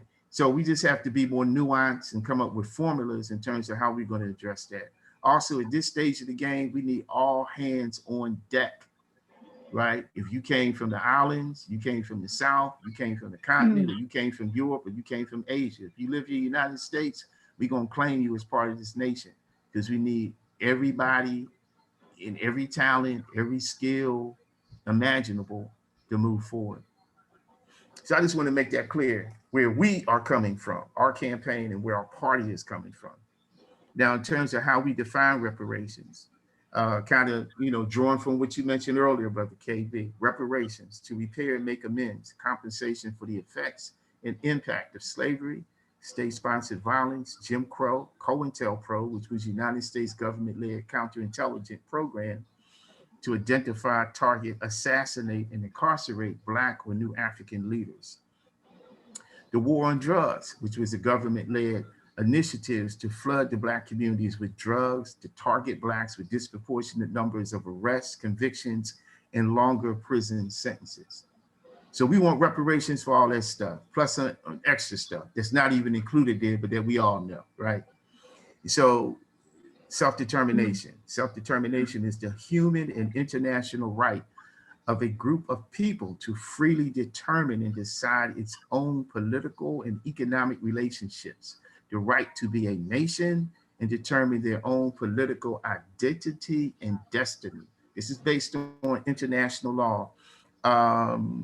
The International Convention of Human Rights, I do believe, maybe I'm not quoting it correctly. You guys can do your own research and look it up. I know I have the booklet around here somewhere. Maybe towards the end, I could grab it and you guys could go get your own copy at your earliest convenience. So this is how we define the purpose of the national survey, how we define reparations, and how we define self-determination. And so this is the survey. I think it's about 14 questions, not very long. I think Sister Lynn, Brother Ed, you took it already, right? You took the survey already? Yes. Okay. So, and it's real basic. Question number 1, where do you currently live? What is today's date? It's number 2. Number 3, what do you regard as the 3 problems faced by Black people in the United States? And so you answer based on, what you think. Number 4, how do you define yourself racially? Now, keep in mind, this survey is for all and any people. So, because you want to get that type of feedback. So how do you define yourself? So Black, African-American, New African, African, Moor, biracial, multiracial, Indigenous and Native American, White, Asian, Latino, Hispanic, Pacific Islander, Middle Eastern, and other. I was having an interesting conversation with a colleague, a member of the party last night. We were talking about the difference between Latino and Hispanic and how oftentimes people use those terms interchangeably. But there is a difference. One is more defined by geography and others is more defined by one's relationship to the Spanish language, right, with Spain. So, and, for real, a lot of people don't even refer to themselves that way. A lot of folks refer to themselves basically, first and fundamentally, by their family, by their nation state. So it's by their family or by their region and then their nation state. But that's another discussion. So we just wanted to do something that we thought would be able to embrace and to encompass the largest number of people possible who would take this particular survey. Number 5, to the best of your, and this is a very important question, to the best of your knowledge, were either of your parents or grandparents born in the Southern United States, for example, North or South Carolina, Tennessee, Florida, Virginia, Maryland, DC, Alabama, Texas, Louisiana, Mississippi, Georgia, and Arkansas. And so again, this addresses the issue, maybe from an ADOS perspective, right? Just to give us more clarity as we put together the information, as we extract the information. And you'd be surprised is that some people who don't know, a lot of people don't know They don't know where their grandparents come from. They don't. They don't. I'm telling you, they don't. And it's sad. It's funny, listen, this is a quick thing. I'll just mention this. So when I'm giving presentations and workshops, and I'm talking about our party and our name, the New African Independence Party. And people say, well, why do you guys call yourself New African? So I say, well, whether you like them or you hate them, one of the most popular football teams in the U.S. is called the New England Patriots, right? And people say, yeah, that's true. I said, okay, so why do you think it's called New England? It's not England. England is across the Atlantic Ocean. But when the people came over here, they chose to call themselves something that could resonate with their land of origin. So they called themselves New Englanders, right? The same thing with New Orleans. There's Orleans, which is located in France. New Orleans was the name that was put together by the people who came from that area from France, right? Who wanted to maintain some type of connection or some type of cultural or social like affinity with the land of their origin. So they called the place, they didn't call it Orleans because Orleans was already established in France. They called it New Orleans. It was a new beginning. They got here, they still kept some of their French connections, and they called their new place New Orleans, right? So New England, New Orleans, New York, the same thing. York is in Great Britain. It's a county or a borough in Great Britain, York County, right? But we got New York. Before it was called New York, right? Because it's called New York because it was taken over by the British. Before it was called New York, it was called what? New Amsterdam, right? Because, it was part of the Dutch colonial experiment. The Dutch controlled that area. So they called it under Peter Stuyvesant. So, brothers come from Bedford-Stuyvesant. They don't usually say the whole name, which is Stuyvesant, right? It's really Bedford-Stuyvesant after Peter Stuyvesant, who was part of that Dutch colonial experiment. But once the Dutch lost out to the British took it over, they renamed it. They said, we ain't gonna call it New Amsterdam because we ain't got no connection with Amsterdam. That's the Dutch people. But we got a connection with the British people in England, in York. So they called the area New York, right? So when I say that to people, they kind of understand why we say New African, right? And I said, and we Africans who were brought here, right? And we were enslaved, right? So for us, we call ourselves, we the New Africans, just like those people who call themselves New Yorkers, New Englanders, and so forth and so on. So it's a long type of explanation, but I think people get the point. And then I also ask people to do this, and this is especially true when I'm talking with a room full of people, and most of the people, all of the people are Black. And I say to them, look, to the best of your knowledge, let me see the hands of all those people who have parents, grandparents, and great-grandparents who come from the South. And almost all the hands go up. And I said, that's another reason we call ourselves New Africans. There it is right there. And everybody looks around, and I sit down, just look around the room. And everybody look around the room, and almost every Black person in the room, right? Their grandparents, great-grandparents, in most instances, come from down South. And you got a few people, their parents come from the islands. Okay, then I ask people, what is your age range? What is your gender? And I try to be inclusive without being disrespectful. So it's male, female, non-conforming, based on the culture of today. And we got to respect that, whether we agree or we disagree.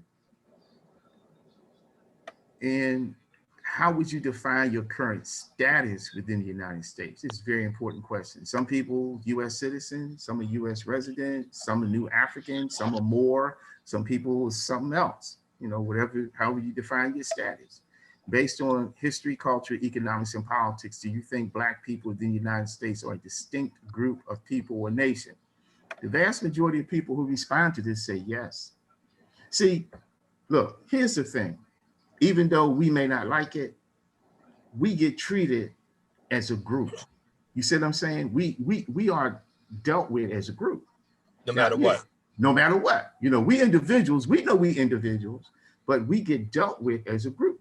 When the police pull up, he don't know whether I'm rich, wealthy. He don't know whether I'm an athlete or movie star or a celebrity or a dope dealer. All he sees is a black dude, and he's gonna pull me over. You see what I'm saying? So we get dealt with as a group.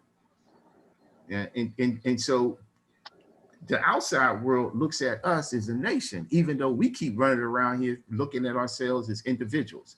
Oh man, you do your thing, I do mine. You know, your family, man, I hope y'all make it, but I ain't really concerned with you. But that's not the way the world sees us, especially the white world. The white world sees us as a group. The white folks who run this country, they see us as a group, right? But unfortunately, we don't act like a group when it comes to dealing with our own interests. We act like a group when it comes to protecting the interests of white supremacy. Hence, you have overwhelming black support for Joe Biden. You get the black group goes out and votes for Joe Biden and Kamala Harris almost unconditionally, right? So we practice group think and group politics, oftentimes against our own best interests. But when it comes to looking out for really our best interests, we fall into individualism. You know, like you get yours and I get mine. I ain't got nothing to do with that, man. The police shot him, he must be doing something wrong. I ain't got nothing to do with that. Without recognizing that just like the police shot him, next month the police could shoot your son or your daughter. Now what you gonna say? Now what you gonna do? You expect the group to come to your help, to come to your rescue. So it was very interesting, the response that we got from question number 9. It's kind of mind-blowing for me that most people who answer this, they see us as a distinct group. Most of us see ourselves as a nation. We just don't know how to act like a nation. You know, we just don't know what to do. Number 10, since it has been over 50 years since the passage of the Civil Rights Bills of 64, 65, and 68, do you think it is time for Blacks in the United States to be headed in another direction politically? Number 11, would you support having political, economic, and judicial power that is proportionate to their numbers? Would you support Blacks having political, economic, and judicial power that is proportionate to their numbers? For example, Blacks or New Africans are currently 13 to 15% of the US population. Therefore, they would have 13 to 15% of all US senators, representatives, federal judges, governors, and federal contracts. We talked about that earlier when we talked about political proportional representation. We would expand that, we would expand that to include not just politics, but to include judicial appointments as well. Governors as well. That's very important. Yeah, absolutely. Federal contracts on any level, like in the city of Philadelphia. You know, the Black population in Philadelphia has to be, you know, at least 50% or not more, if not more. You should see those numbers reflected in the contracts that are being awarded to Black businesses. If you don't, it needs to be challenged. So if you like 50% plus within the city's population, but then the contracts are going to other people, and Blacks are only receiving, say, 25% or less, then you need to organize and challenge that, because that's, you know, one of the tools for the community's economic development. Number 12, do you support reparations for Blacks and New Africans within the United States, specifically those who are descendants of slaves? Number 13, now, here's the thing. Brother KB, I hope you're still there with us. Number 13, how should reparations be paid? Please check all that apply. And so we have a list. We have like, what's that, 10 different boxes that could be checked, from cash, land, benefits, universal debt relief, free school tuition, housing vouchers, income tax exemption, free health insurance, all of the above, or none of the above. And last but not least, based on the past and current conditions of Black life within the United States, do you support the creation of an independent Black nation to include all Black people within the United States, but based in the South? So it would include all of us, no matter where you live, but it would be based in the South because the largest percentage of Black people continue to live in the South. And so that's the survey. That's a really good survey. How many people actually done the survey? Oh, to date, I would say about 300. What you see up on the screen is kind of outdated. When I say outdated, if I could, is it okay for me to go back to the main screen for the organization, or do you guys still want to look at the survey? Is Brother KB still on? No, I'm good. I'm right here. Yeah, that's Okay. I'm fine. just You can go back. listening. Is it okay to go back to the main screen? The Yeah, main go back. organization? Yes. Okay, just wanted to be sure. All right. So if you look here, we go down to update. So this is an update we did. This is over a year ago. So we need to update it again. But this is a general update. You know, again, we ask people to support the campaign by joining the campaign. So we have people join the campaign. We also want people to make some donations to help pay for the cost of the survey, because the survey costs about $30-something a month just to keep it up and to circulate it. But when we updated about a year or so ago, we had 128 respondents from the following states. And there's a few more states that have been added, but you can see we have people from a lot of states around the country.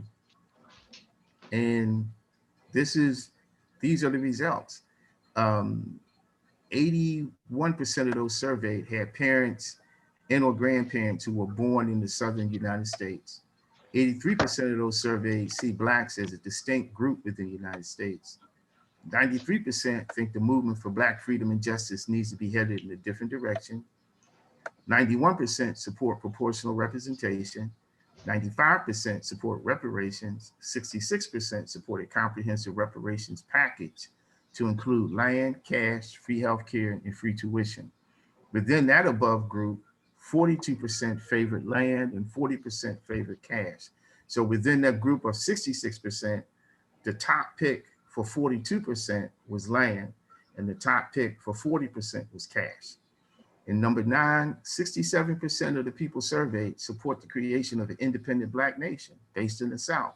That is mind-blowing, because people have started and succeeded in revolutions with only having 20% of the people saying they want to be independent.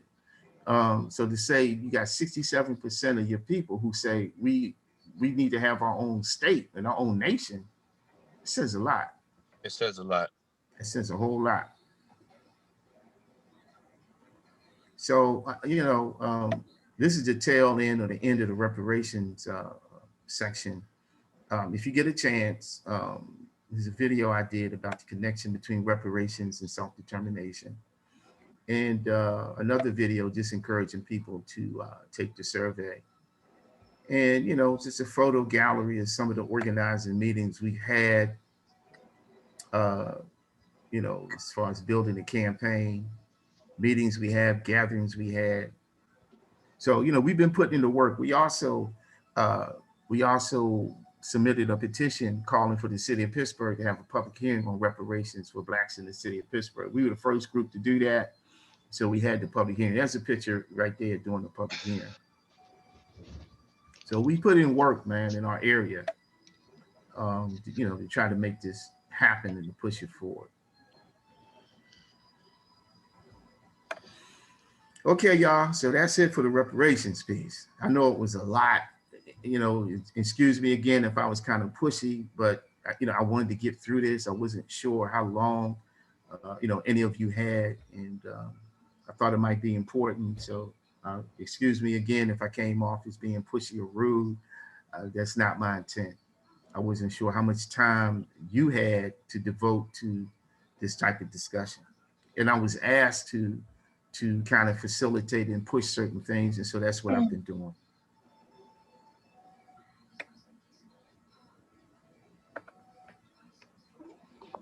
All right. Well, I mean, all your information was just really, so, well researched. I love your website. It's, very, very comprehensive. It's so much information on here. I still got to go back and go through with everything that you have on here. So I already, took the survey. I'm down with your organization. I told you that, Me and my Yeah. brother are going to be, you know, letting other people know about your organization. I already started doing that on social media, Oh, letting great. other people know to go to the website and things like that. Because I mean, I like what you're doing. I agree with what you're doing. We're excited about it, and we want to see it grow. I definitely want to see it grow. So we're with you. Oh, We're well, with thank you very much. you. Yeah. So what I'm gonna do, I'm gonna go down to the bottom and section on the website called Membership and Organization for those, you know, who are interested in joining Brother KB and anyone else. Uh, this is the Membership and Organization page where, you know, people join, they fill out the app, they send the app in. It asks us, you know, basic questions, name, address. And keep in mind, we are an independent political party and we are a registered political party. Okay. So we're not just calling ourselves a political party in name. We actually are a registered independent political party. You could go to the IRS website and check us out. You can go online and check us out. We run people for office when given an opportunity to do so. And if we had a capacity to do so, we also engage in organizing and advocacy throughout our communities and neighborhoods. Membership dues are $5 a month, $60 a year. You have an option of paying when you join, and you can pay later. You know, money is important, but your commitment is even more important. We have everything you need to know about the group: organizational structure,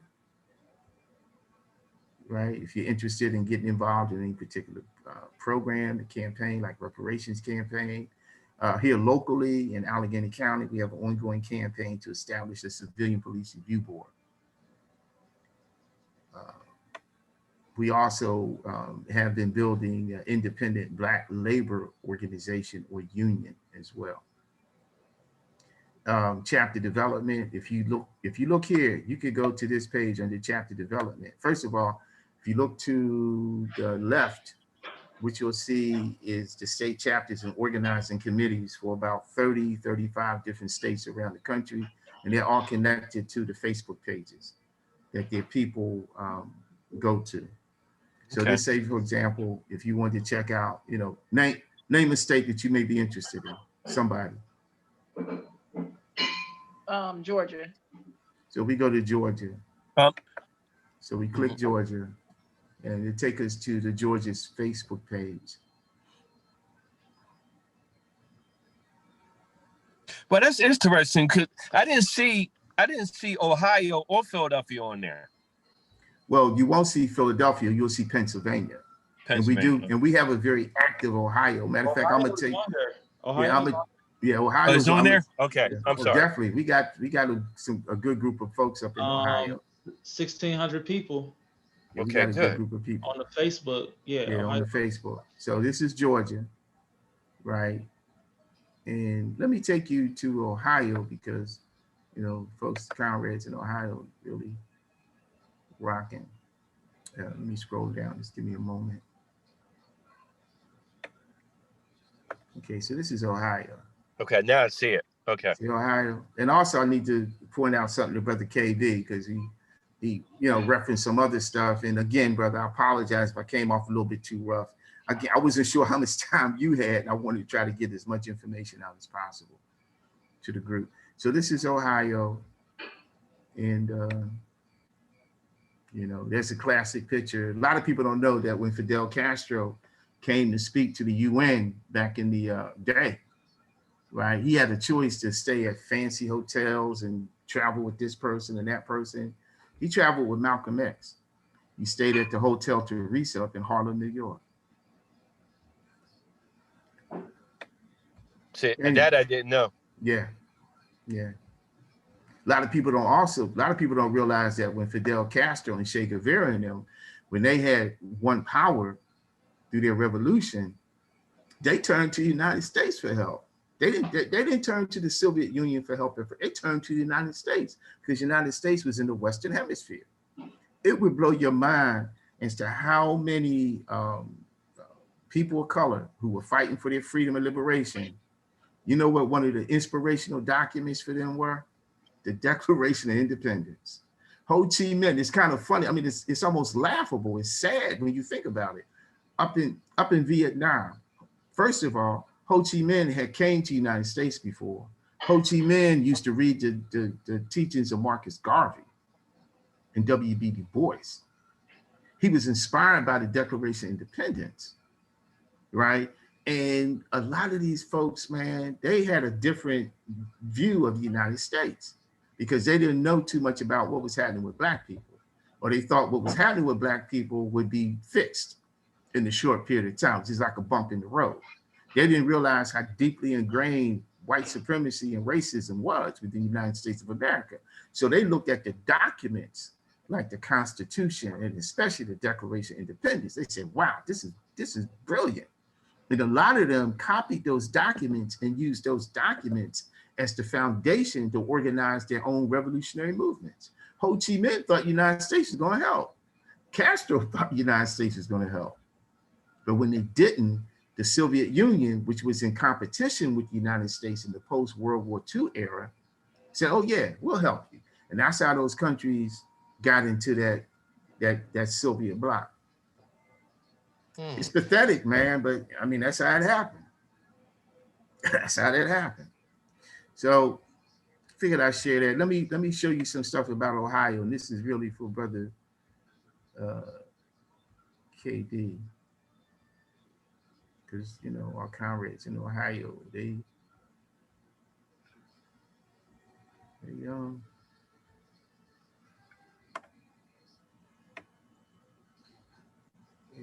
Yeah, I'm on here right now. So yeah, so you know, our comrades in Ohio, they, you know, we practice self-defense wherever we are, and so they're about that too.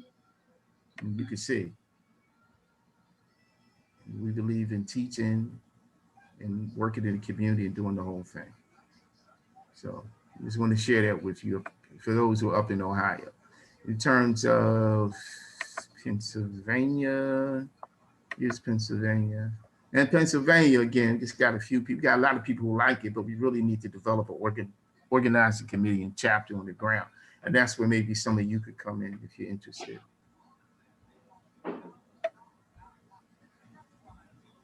We got a lot of work to do, as you can see. Okay. Go ahead, KB. No, never mind. Okay. I mean, it's pretty much self-explanatory. It's right here. I see it. I mean, I was referring earlier to the different chapters. I mean, he said that there were no chapters, but I know it's just a different word for it, but it's city to city. But like I say, this is a lot more what I was. Oh, so this is what you were referring to. Okay, I got you. Yeah, so state chapters and organizing committees. And so that's on the left. And then on the right, you know, you were talking about the staying on code. So we have our own code of conduct. That's a good thing, right, KB? Yeah. How many how many members do y'all have total? Well, it's hard to say. It depends on how you define membership. We have some people who are members on social media. So they're members on Facebook. Right. Then we have people who are members actually because they're registered with the national office. Right. And to me, that's the way it should be. And then we have people who are actually registered through their local electoral boards as well. Right. So they're not just like they're Facebook members, they registered with the national office, and they're registered as members of the NAIP with their local board of elections. And so, I mean, and you know, we want everybody to be registered with their board of elections because that's what gives the party more legitimacy and more power, right? You know, there you go. When you register with your board of elections, it gives you the numbers so you could talk about, well, you know, we want to run somebody for state rep. They said, well, how can you run? Well, we got, you know, 2,000 members. So we want to run somebody for state rep. Oh, okay, cool. You could do that. But, you know, if you just registered through Facebook or you registered with the national office, which is good, those are good steps. Ultimately, man, we want you to register with your local board of elections as a member of the NAIP. Have it on your voter registration card. You see what I'm saying? Okay. That's the way, you know what I mean? There you go. So that's the way to roll. That's the real power move right there. So anyway, so, you know, going back to what you said earlier, Brother KB, about staying on code. This is our code, you see, membership code on the right. Okay. And it's real basic and fundamental. You know, we don't discriminate against people based on their religion. We don't discriminate against people based on their private life, preference, orientation, sexual stuff. We're not into that. Now, if you come into this party and you're going to try to center that as your politics, then this is not the party for you. So if you're somebody from the LGBTQ community who says they want to join our party, be like, cool. But if you come in, you understand that the center for the politics here is not your sexual preference, it's the fact that you're a Black person, right? So if you come in here and you try to say, well, this is an LGBTQ thing, it ain't. It's a Black thing, right? It's not a Muslim thing, it's a Black thing. It's not a Christian thing, it's a Black thing. It's not a Yoruba thing. It's not a Kemetic thing, it's a Black thing, right? And so that's it. That's how we roll. And we respect each other's differences. So if you're Muslim, Christian, Yoruba, Hebrew, you're Moor, we're going to respect that. We're going to protect and defend your right to be that, right? You know, our thing is our party's platform and our code of conduct. You follow that, we all good, we all family. That's it.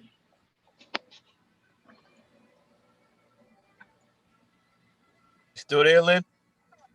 So I got a question. Just this is really just to ask the question. Sure. What about white people who support Black people? So we don't have a problem with that either. Are they welcome to join? Okay. No, listen. We don't have a problem with white folks, any white people who want to support the struggle for Black liberation and freedom, because there have always been white people who supported the struggles for Black freedom and liberation. You know, I remember one time I had to respond to some people. They were criticizing some whites who, you know, were radicals and they were really militant. And, you know, this is during the George Floyd, you know, Breonna Taylor insurrection. And so they had, you know, did some things that a lot of people said, no, they shouldn't be doing that. And my position was that, well, first of all, everybody who's white, who's destroying property, throwing bricks at the police, everybody's not an agent provocateur. Some of those people are young people who are righteously angry because of what they see as the failures of American society. You had white people like that 100 years ago, 200, 300 years ago, right? I said, so don't condemn them. Now, if it turns out that these people are agent provocateurs or right-wingers who are trying to incite something else, then yeah, they deserve to be condemned and they deserve to be isolated. But if you got people out here who's willing to stand with you, sometimes stand in front of you and fight, you should support them too. And then I referred to history. You know, what I said is that historically, history has showed us that Frederick Douglass was wrong and John Brown was right. And people just looked at me. People who understood history knew what I was talking about. Others just like looked at me like I was a man from the moon, you know? But historically, when you look at what happened with John Brown and Harper's Ferry, he was right. He said, it's time for us to fight. He said, we got to destroy slavery, right? You can't like keep compromising with it, like slave state, free state stuff, right? We got to dismantle it and destroy it, right? And people during his time, a lot of the so-called Black and white abolitionists didn't support John Brown. See, they didn't support John Brown. John Brown said we need to get arms and we need to fight against the slaveholders. And we need to fight against any new states trying to enter the Union that are going to support slavery. And so a lot of the abolitionist community didn't agree with his approach. However, 10 years later, or less than 10 years later, it became evident and clear that John Brown was correct, because the United States wound up engaging in a civil war in which anywhere from 750,000 to 1 million people died. So how many chapters do you have to, oh, I see them all here. I guess I can just count them. So, I mean, roughly what would be the number of people that, I mean, it doesn't, I mean. Well, if you just want to count all levels, it would be, I would say probably anywhere about 500 to 1,000 per state in terms of supporters, members, and so forth and so on. If you look on the Facebook page, they fluctuate. You know, in some places we got like 1,500, 1,000, some places 700, 900. You know, I think really the state that's the most disappointing, believe it or not, out of all the states is California, right? But other places, you know, it's in the hundreds, and if not in the hundreds, That's at least in 30. the I low just added thousands. up those 30, Yeah. 30 chapters. That's, I mean, out of 52 states, that's pretty Yeah. damn good. That's Yeah. not bad. Yeah. No, what you mean not bad? You could win an election. Yeah. Well, keep in 30, mind. 30 of the 52, you get the Yeah. right 30. Yeah. Well, Come on now. hey, look, check this out, man. I You know know what? numbers. Hey, there you go. Hey, listen, Kanye West was registered as a presidential candidate in 12 states. Kanye West got 61 to about 65,000 votes, man. Kanye West. And they didn't even put him on every ballot. He wasn't on the ballot here in Ohio. No. He was on the ballot in 12 states. Okay. He got on the ballot in only 12 states, but out of the 12 states in which he was on the ballot, he was able to garner about 60,000 plus votes, man. You know, and Kanye is not all that strong politically. We all know that. Kanye's an artist. Right. He's creative. He's brilliant as an artist. He has some serious mental health issues from time to time. And that really hinders him from really having solid politics, right?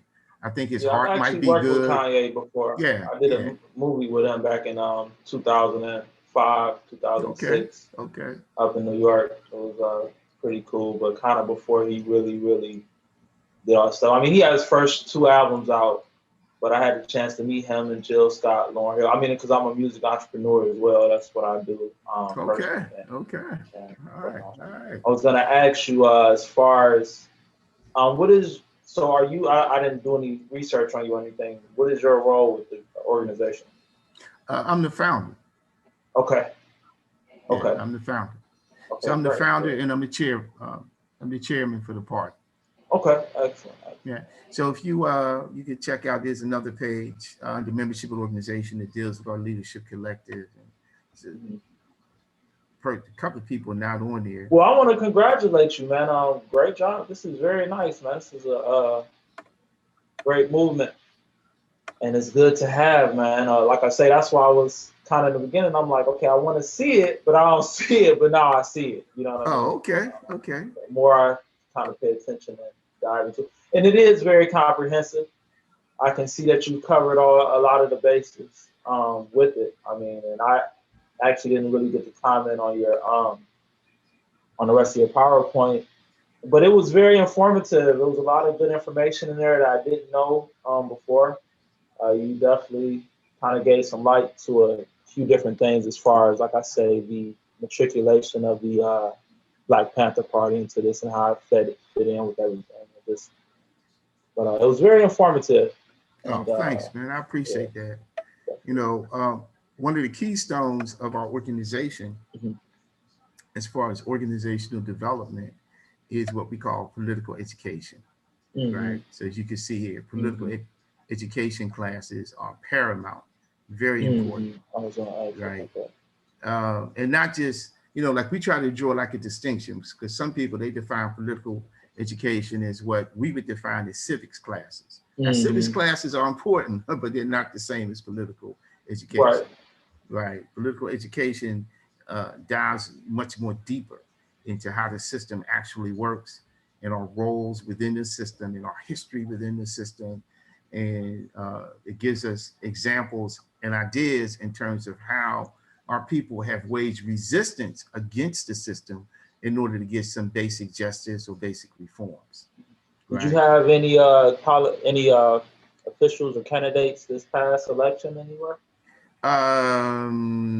This past election, no, we didn't. The last group of the last candidate we had for office, we had one of the brothers up here run for a council position for one of the boroughs surrounding Pittsburgh. He didn't win, but he got a pretty decent showing. So we're going to continue to build upon that. But we're looking at the upcoming election cycle, or rather cycles 2021, 2022, as being key as far as developing the party, expanding the party's reach and our message, and encouraging more and more people to come out. and to join the party and to support the party, to run for office and to vote. The Democratic Party right now is very weak, and is weak because of its own doing.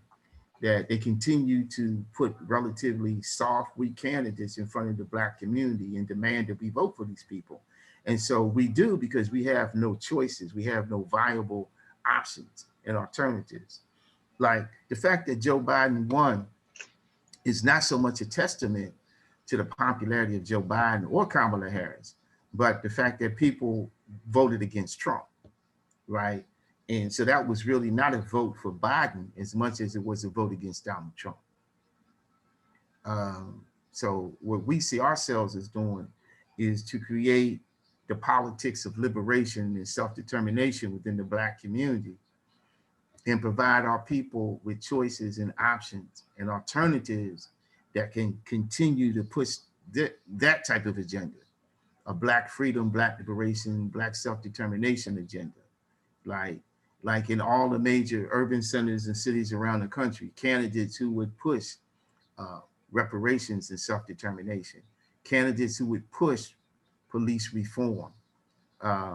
When needed, when people say defunding the police, I think we need to further define that. Oftentimes, defunding the police really means rebudgeting the police, basically moving financial resources and other resources from police to the community, and making sure that the community controls those resources from that moment forward.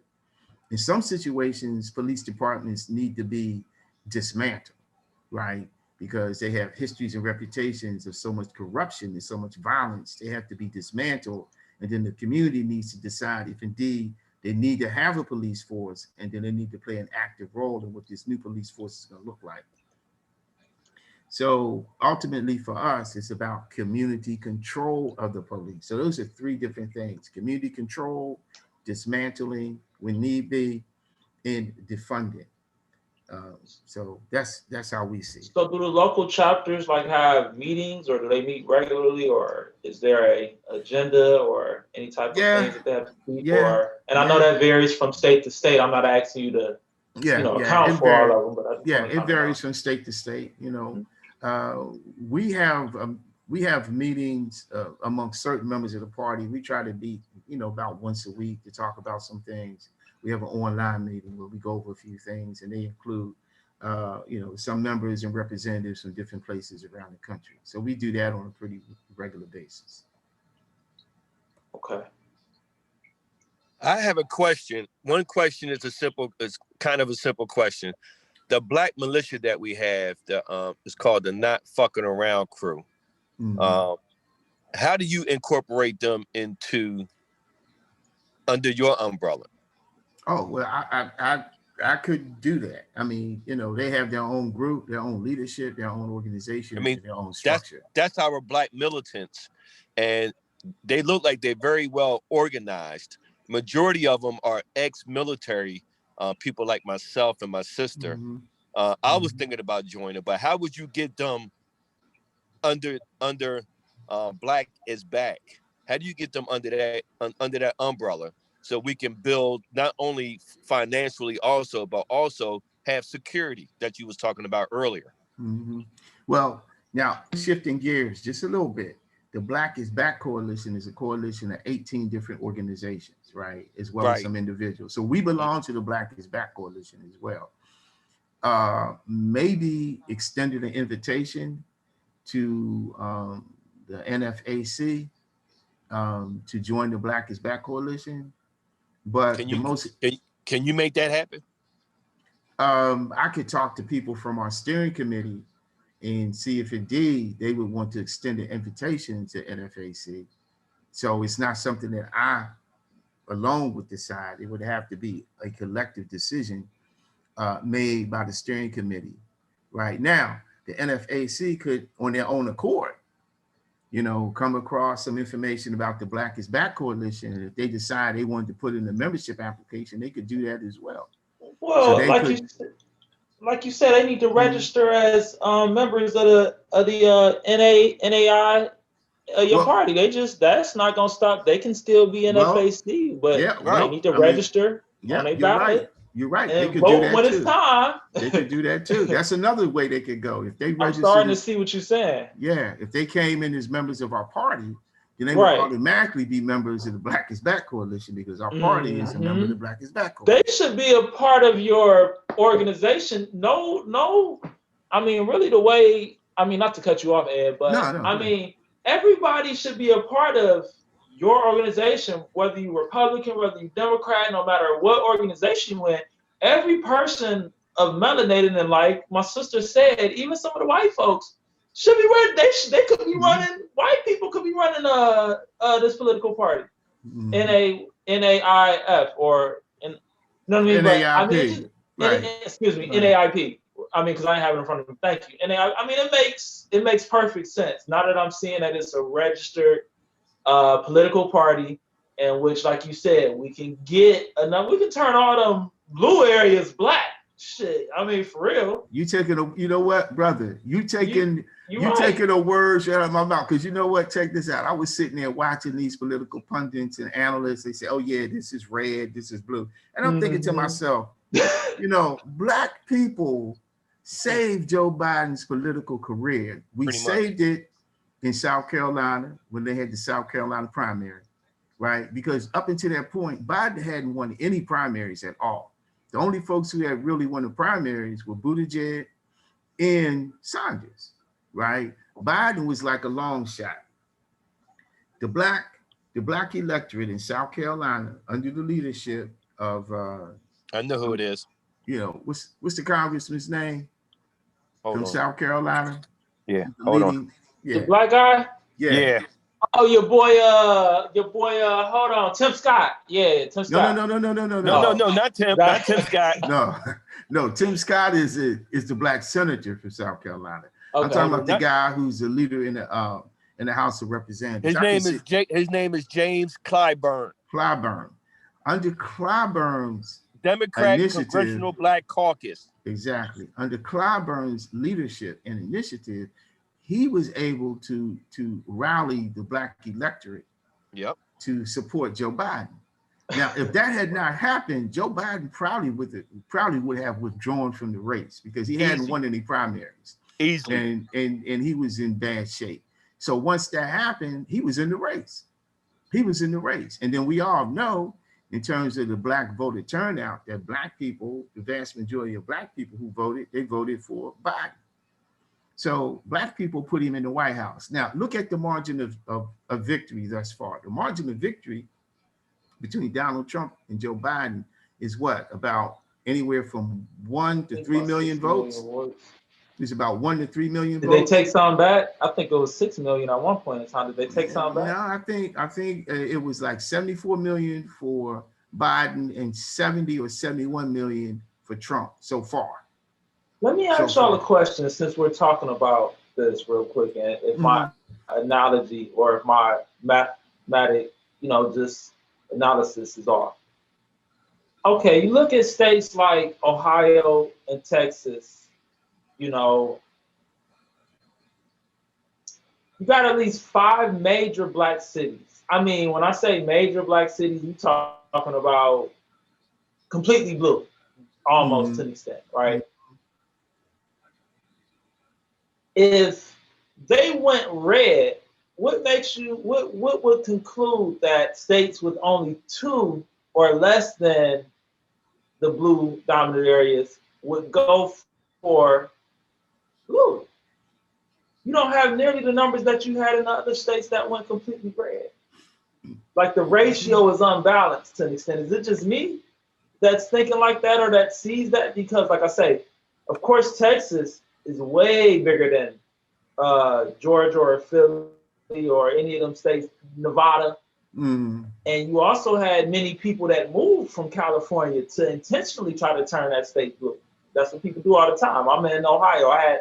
We watch people move from here to Georgia all the time. But I'm saying that to say, with us knowing what we know about our people and the demographic of black people in these major cities, like you say, we in Ohio, you got Cincinnati, Columbus, Cleveland, Toledo, Houston, Texas, you got 5 major ones as well. How did those states turn blue? Yeah. Well, Texas didn't turn blue. I think that I know a it lot did. of I it, did. I'm talking yeah, about the ones that did turn blue. they do. You Yeah, I know, think a that lot only of it, had yeah, I think a one lot of major it, black city. right. I think a lot of it had to do with the politics of Donald Trump, the propaganda of the Democratic Party. And you know what? I really shouldn't say the politics of Donald Trump. It's the style of Donald Trump. I think Donald Trump did himself a disservice because of his style. Mm-hmm. I think his Yeah, the character style is shot. helped The him. character is Yeah, shot. yeah. I think his style helped him to get into the White House.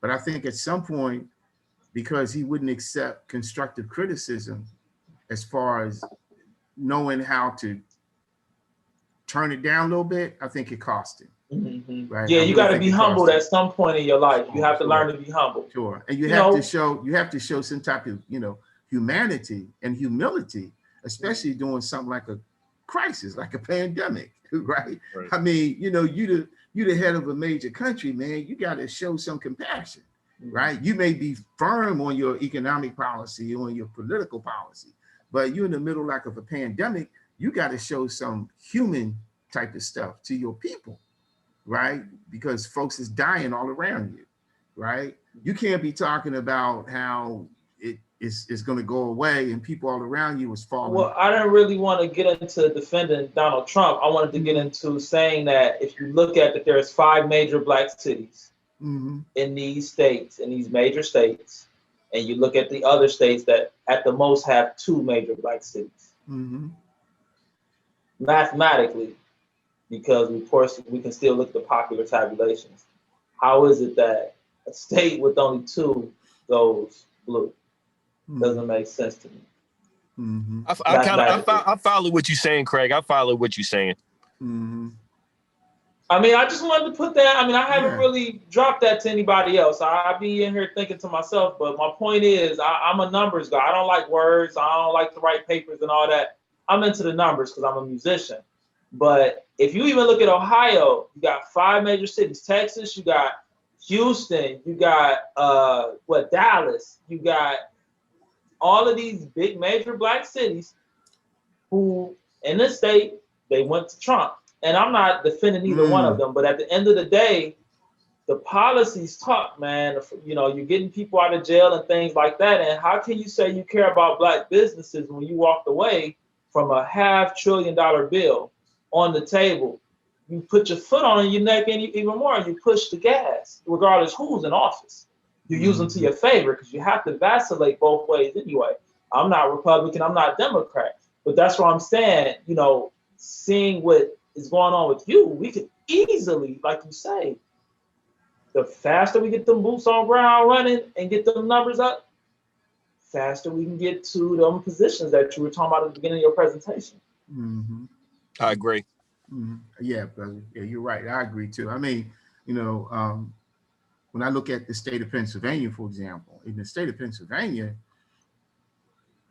the 2 main bastions of the Democratic Party within the state of Pennsylvania are in the Southeast and the Southwest. Southeast is Philadelphia County and the city of Philadelphia. In the Southwest, it's Pittsburgh and Allegheny County, right? Now, in between, hey man, it's a little bit of everything, but you have large numbers of folks in between who are Republicans, right? And then we have large numbers of folks in between who we call blue dog Democrats. In other words, they're Democrats on paper, but when they go to vote, they vote Republican. And a lot of those votes for the Republican, I mean, that's what they do. I've never heard, I would think a blue dog Democrat was, I'm just voting Democrat down the board. I don't care what. I mean, that's how I was raised. I mean, it was like, hey, we go in the booth. We died for this. We died to do this. We voting straight Democrat down and look at him, see if he's a Democrat, look for the D's. I'm like, that can't be right. No, we got these guys, man. They, they're registered Democrats. What I'm talking about. But look, hey, Craig, know what I'm talking about. Hey, Craig, look, we was raised the same way right here in Philadelphia, and Brother Raheem knows it too, because he's from Philadelphia. Yeah. That's how we was raised. Yeah, we was raised that way. We was I raised when you told walk into the brother booth. Raheem ain't agreeing with me today, man. Yeah, no, I agree. No, but check, I agree. No, listen, I agree, brother. I agree. Yeah, but No, but I'm just saying, like, that's how we was raised. It's like you said, you walk into the booth, you don't even look. You see the button, yeah, you push the button, and you walk out and you go home, right? Yo, you but don't even think look. about it. It could be, Right. it could be Donald. It could have been Donald Duck. It could have been Donald Duck, Porky Pig, and the KKK. Right. We had Push the voted. button. That's it. Hey, but No look, thought. it just shows y'all. It shows y'all how brainwashed we are. Yeah. That's crazy.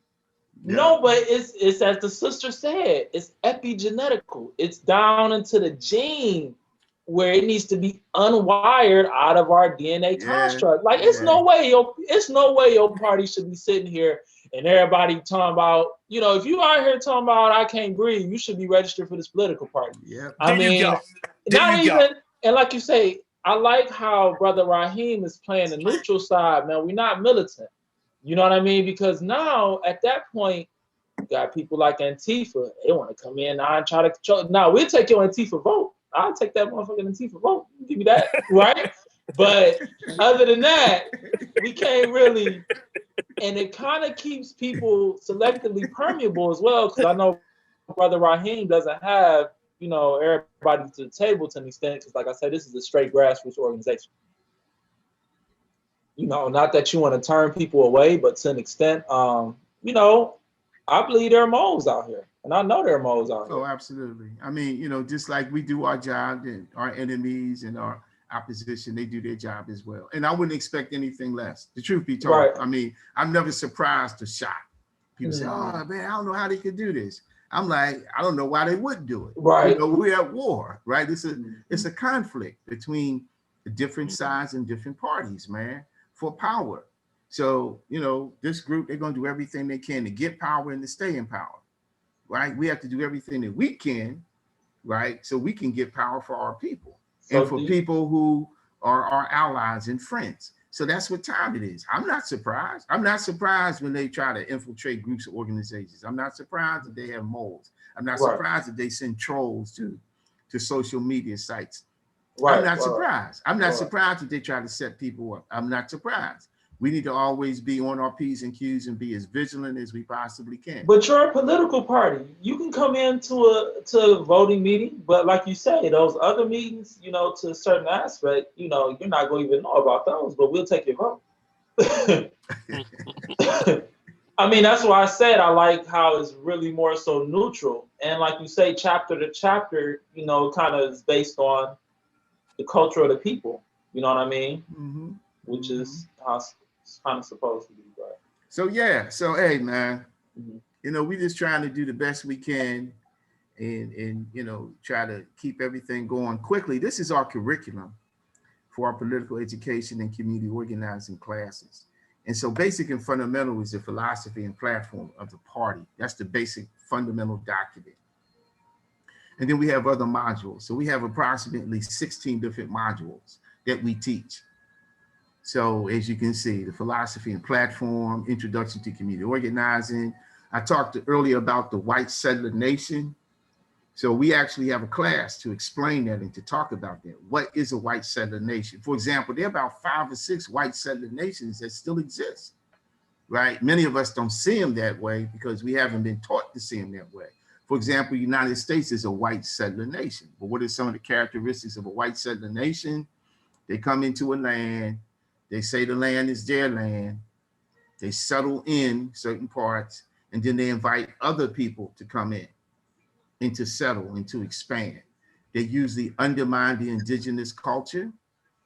They will steal the land of the indigenous people. And if necessary, they will commit genocidal type of acts and atrocities in order to steal that land, in order to take over that land. And then they build their own institutions, create their own systems and structures, right? And have more of their people come in to populate under their law.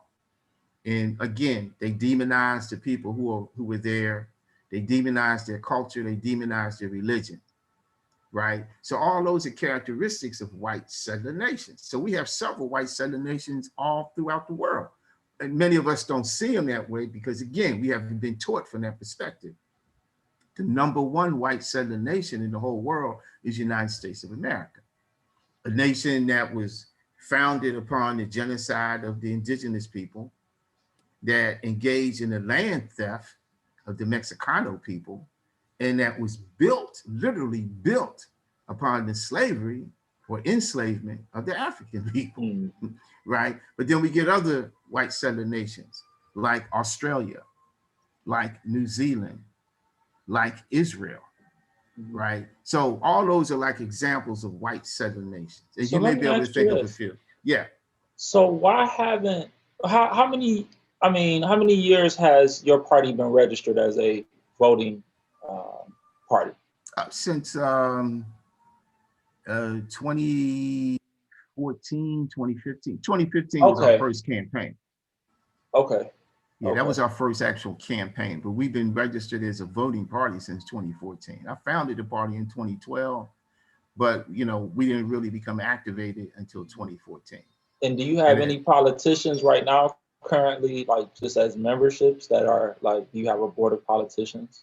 A board of politics? No, we are Or the just board of like a politics. list of, It's us, brother. It's you and me. We the board of Okay. politics. You know what I mean? It's us. Mhm. It's us. Mhm. Yeah. Okay. Yeah. I mean, I think that if people are really, really caring about their vote, whether you know, in a Moorish Science Temple, whether you're a Muslim, whether you're a Christian, you know, whether, you know what I mean? Like you said, it's a black thing, you know, and I think we got to get this into people's hands, man. Without a doubt. You know, I mean, and even in my city, we got 15 council people. All right, and out of the 15, just being on the east side, I probably know about, I know about 5 of them or 6 of them personally. Some of them I know are completely crooked. Some of them I know are like, okay, but you know, man, a lot of these young brothers that are holding these city offices, man, are paid off by these businesses, man, in the city, man. Yep. We got to get them out of their hands, bro. It's pretty I bad. agree. I just wanted to be frank with y'all, man. Well, look, it's happening right. They coming in hoorahing and, you know, singing a song, and they roping our people right back into mental sleep, this amnesia and this, you know, it's metacognition, man. It's not reinforcing the learning. Like you say, how do we end up right back in the same place, man? We got to do something different. What the, you know, y'all, it's like you said, y'all generation were in Jim Crow. How did we end up back here again? I know your generation, my energy times 20, times a million, because y'all, you know, older than me. But, you know, it makes, man, it makes perfect uncommon sense, man. We back in the same situation all over again. And you know what the big difference is that, you know, and we spoke of this earlier. You look at all the major urban areas, metropolitan areas, Cleveland, not so much Pittsburgh. Pittsburgh is even a step behind when it comes to neo-colonialism. You know, we talk about all those cities. Pittsburgh has never had a black person as mayor. We haven't even had that yet. But in all these other cities that we speak of, Cleveland, Philly, Detroit, Chicago, Los Angeles, Atlanta, we could, you know, go on and on and on. They've had black mayors and black public officials in power. In Philadelphia, for example, I remember for several years in Philly, everybody in power was black. The mayor was black, the chief of police was black, the superintendent of schools was black, the president of school, the president like of the city council was black, the fire chief was black, everybody was black. Meanwhile, in the real world, Philadelphia, the crown was off the hook, unemployment was still high for black people. The school districts were like, the school district was in shambles. Matter of fact, one year during that same period, Philadelphia closed 25 public schools in 1 year, shut them all down. We just shut down 3, if I'm not mistaken. We just shut down all on the east side, yeah. There you go. So I'm saying, in the face of all this so-called blackness, you still got all this oppression and exploitation.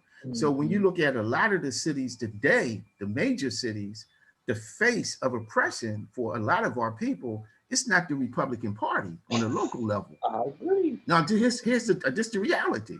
Now, when you talk about the state legislative bodies or maybe the governor, yeah. But on a local level, your cities, your boroughs, your townships where Black people live, the face of your oppression is the Democratic Party. Straight up. Dudes you went to school with, dudes you played ball with, dudes you used to get high with. They in office and they just exploiting the community left and right.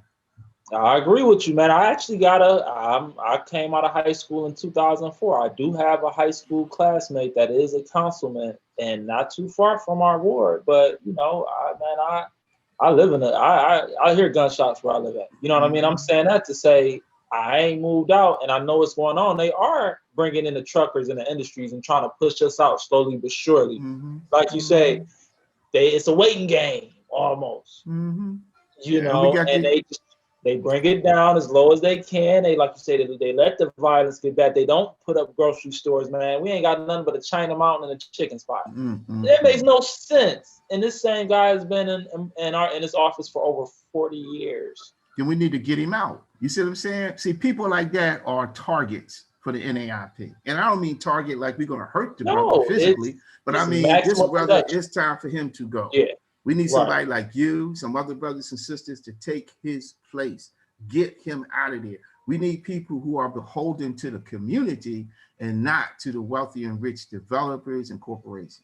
He's Italian and he's accountable to the small percent of what this community used to be. Well, then get him out. He needs to move on. You know, we can get him out. Get him out of there. You know, there's a brother who he's now running for council, but he was a state assemblyman. He's still a state assemblyman. He's about to leave that position. His name is Charles Barron, right? This brother, he has developed an effective pushback program against gentrification for his district. And it boils down to him. It boils down to him. It boils down to him being a strong, principled Black politician who's going to look out for the best interests of the people within his district. The Black people, the brown people, and the low-income folks within his district. He's looking out for them, right? So he pushes back against the developers. He won't let them come in and just run havoc, right? He makes sure that the people within his district get the type of resources that they need. He battles with other, state assembly people about policies, about economic development programs and initiatives in terms of who they really benefit. Now, he's a member of the Democratic Party, right? Because he chose to use that vehicle, but his politics are not the politics of the Democratic Party establishment. And so that's really what we need, even though, we need to be moving beyond the Democratic Party. We need to focus on the NAIP and those type of formations, independent Black political parties, independent Black political formations that are radical, revolutionary, and unafraid. You see what I'm saying? People who will stand up during the city council meeting and say, we need reparations for the Black population in this city, in this borough, in this township, because of A, B, C, and D, and not feel ashamed to say that. Politicians will be able to stand up and say, we need to control the police department. They're out of control. Politicians who would say, you know what, in my role as a public official, the next time I hear about this particular police officer beating somebody up, I'm gonna use my power as a public official. I'm gonna do a citizen's arrest of that cop. I'm gonna do it. Since you guys don't want to do it, I'm gonna do it. I didn't know that they could do that. Oh, yeah, I didn't know that. Oh, yes. Check out the state law. No, based on your state law, you could do a citizen's arrest based on your state law. You could do it. Some states have it, some states don't. So check out your state law for guidance. But I've seen council people write letters, to their ward residents. You know what I mean? I've seen them kind of really, as you said, push the issues through paper, door to door. That they want to see trickle up, and so to get on the ballot, what is it? The same process as running for any other office? Yeah, well, it fluctuates from state to state and from county to county. So just to give you some idea, if you could bear with me, I'm gonna go to another page on our website that is very helpful in that regard. And let me see. I may have to go up top. Let me go scroll up top. So I'll scroll up top where it says more. And let's go to election campaigns. Yeah, So let's go to election campaign section. So this is dealing with election campaigns. So, you know, the basic requirements, like people, like someone who wanted to run for office under the NAIP, these are the requirements. In order to run for any office as a member or on the ballot line, you must be an organizational member. It means your completed membership application must be on file with our national office in Pittsburgh, PA. You must be registered with your local board of elections as a member of the NAIP. You must be an active party member for at least 6 months prior. And you have to participate and understand political education stuff. And you must demonstrate a basic understanding of the philosophy and platform. And your campaign must, this is very important, your campaign must be supported by your local chapter and leadership. So this say, for example, if you want to run for office, but the person who's, you know, like the leadership for your local organized committee or your chapter doesn't agree, we're not going to support you. You can't run through us. Because if your local people don't support you, we're not going to override your local people. You understand what I'm saying? Yeah, we're not going to do that. Whatever they decide, we're going to support that. So if they say, brother, you ain't ready yet, then you ain't ready yet. Or you can't call me and say, hey, brother Khalil, we cool, brother. Man, call down there, Ohio, tell them, man, bro, I love you. I can't do that. You know what I mean? You have to wait the next year. Yeah, I done already actually inboxed the brother and told him I needed some information. Okay. Okay, cool. So that's just to give you an idea of what the requirements are. So if you scroll down, state and local election information. So this could answer your questions, Brother KB, like ballot access and requirements. So we have all this laid out for people, right? I'm looking for that. So if you're in Ohio, and there's certain states that we include, we don't include all of them, certain states we include. So if you go to Ohio, you scroll over here to Ohio, just click the button. Where did you go again? Okay, let me show you again. You went to, was it more or about? No, go to where it says election campaigns. Go up to the top of the page where you see, yeah, you're right, where it says more. Okay, it's that third one down. Okay, you see it now? Yeah, I see it. Okay, you see election, okay, so click the election campaigns. Okay, all right, thank you. Scroll down. So the basic requirements. I see Ohio right there. Okay, and then if we want to get some examples, right, the ballot access requirements. So for Pennsylvania, because we're based in Pennsylvania, we get a little bit more detail, like Allegheny County, Dauphin County, Erie County, Philadelphia County, right? Let's say for Ohio, and then certain states we include for like historical reasons. And so I'm going to explain this to you. You say, well, okay, so why would you go all the way from Pennsylvania and go to Michigan and Alabama, because we take a lot of our inspiration from the Republic of New Africa. The Republic of New Africa was founded in Detroit, Michigan in March of 1968. So Michigan is first. Then what we call the territories of the Republic of New Africa are Alabama, Georgia, Louisiana, and Mississippi, and South Carolina. So we get them next. Because at some point, this is what we call the heart of the Black Belt South. So we want to have offices, chapters, and people running for office in all these places. Then we get to Ohio, which is very important. So you click Ohio, as I'm sure you've already done, and you get the page, elections and voting in Ohio. And then you can get all the information that you need from there. Wow. Okay. I'm on there. Yep, I see you. Yeah, so that's how we roll. We try to make this as convenient as possible for our members and supporters and anybody else who's.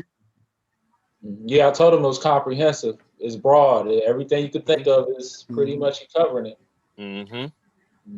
So also it's like no matter where you are in the party, no matter where you're located in any 50 states, if you want to organize a committee, start a chapter, all you got to do is have a phone, have a laptop, you know what I mean, have access to the internet, go online, go straight to the party's page.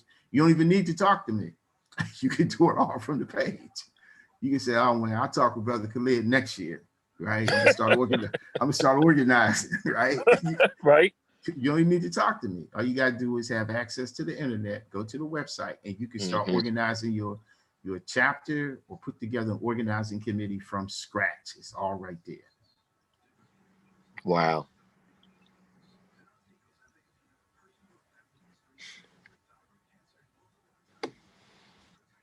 So, Brother Raheem. Yes.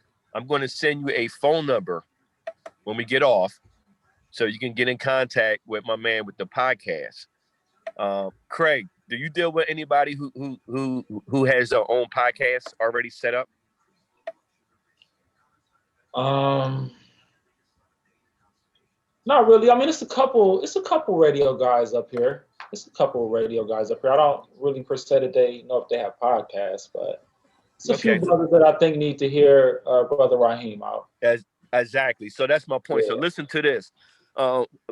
Me and Brother Raheem been talking for a little bit, and this is why I brought you on. I'm kind of glad that other people really didn't pop on, because it gave you more chance to listen and also speak. I have a brother in Akron. He's a cousin, and he does podcasts. Brother Raheem's going to talk to him later. This is being recorded.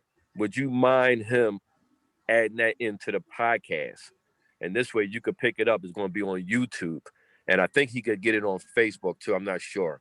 But he's good as far as what he's doing as far as podcasting. You have our permission to use it.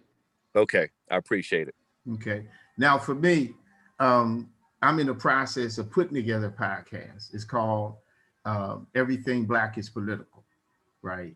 And the reason we use that title is because, one of the things that we emphasize within the NAIP is that everything is political.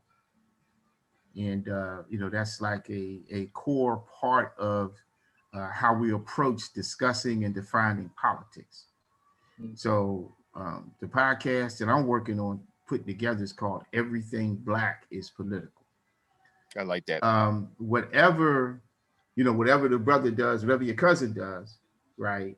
And I'm sure he knows how to edit, because there's some parts of this that we don't want, like me and the brother arguing. I don't want that on public. Right. You don't want that on public. Right. So that's not healthy. That's not healthy for the people to see that kind of stuff. So look, let me say this to both of y'all, right? Let me say this to both of y'all. That was meant to be. And I'm gonna tell you, that was a good feeling, because I think everybody respects everybody right now with the four of us just alone. So if you can get four Black people together and disagree a little bit, because maybe they didn't hear everything that you were trying to put out. Brother Raheem was trying to come at you because he thought we all had to jump off. Right, exactly. So, well, I mean, I think it's a lesson in it. I mean, it doesn't, like you say, just because brothers have, even if they do have some friction, man, work it out, hear out each other, and just keep it pushing, man. There ain't no sense in letting the whole train fly off the track, because, that's why, man, that fight between the left and the right, man, is so important. And we don't understand the balance of both of the brains, which actually, like you said, come down to the way that you even think, man. And, your body's the heart is on the left side of your body, which makes your right side of your brain more dominant. You know what I mean? So we need to kind of act out of that a little bit more, as opposed to, like you say, fleeing. No, I'll kind of be creative and see how this is gonna go. You know what I mean? Right. Don't act out of that left side. Let's act out of the right side. And that's all that is, man. Right. That's all it is. That's all that is. The left and the right need to work together simultaneously, man. And it's always gonna be a tension pull. That's polarity, man. You get away from the 7 principles, you have nothing. And that's really what's being attacked. Like you say, polarization, gender, all them 7 principles are under attack right now, completely. No mentalism. There's no compromise no more. There's no meeting ground. People don't want to compromise no more. Everything. Principles gone. They think everything has to be absolute. Yeah. Yeah, especially us. But this gives us a way to say, hey, no matter whether you're Christian, you can still go to church on Sunday. Just make sure when you vote, it's time to vote, and you will hear it. Like you said, we want to kind of be a little bit more culturally contemporary. We can adhere more to the plan. Like you said, you got it on there, the guns, the diet, this, and that. It's still a good reference for people to have for every Black person. That's what we need, a code of conduct from house to house, because it has to happen in clusters. The family has to be united, like you say, within the city. The city has to be united within the state, and state, like you say, on up to a national level. And usually organizations don't present a neutral stance, like you say, whether you Moorish, no matter what you believe, this is something we can all agree in, and something we should all be a part of. Just period, point blank. There you go. Amen to that. You know, and I don't know, who are your not competitors, but who are your contemporaries, or who else is doing what you're doing? Oh, well, definitely not competitors. I would look at, there's a group based in Maryland called Ujima People's Progress Party. These are our brothers and sisters and comrades. They're a independent Black political party led by Black working. Ujima People's Progress Party. They're based out of Maryland. They're a statewide party. On the ballots and stuff? Yeah, yep, Okay. yep. They've run some candidates for office too. And so these are a good group of people. And we support each other 100%. Like our position is that if there's somebody who's a member of our party who's in Maryland, if they want to run for public office, I would tell them they need to talk with the Ujima People's Progress Party first. Yeah, I didn't mean competitors. I just meant people that are doing the same thing. That they would need to talk with them first to make sure that there is no friction, and if need be, run under their banner. You see what I'm saying? Just because if they're there already, run under their banner, right? And support them. So that's the kind of relationship that we have, and that's the kind of relationship that I envision us maintaining, where we support each other. Now that doesn't mean that we won't criticize each other to help each other, but we're not trying to tear each other down. We're trying to build each other up.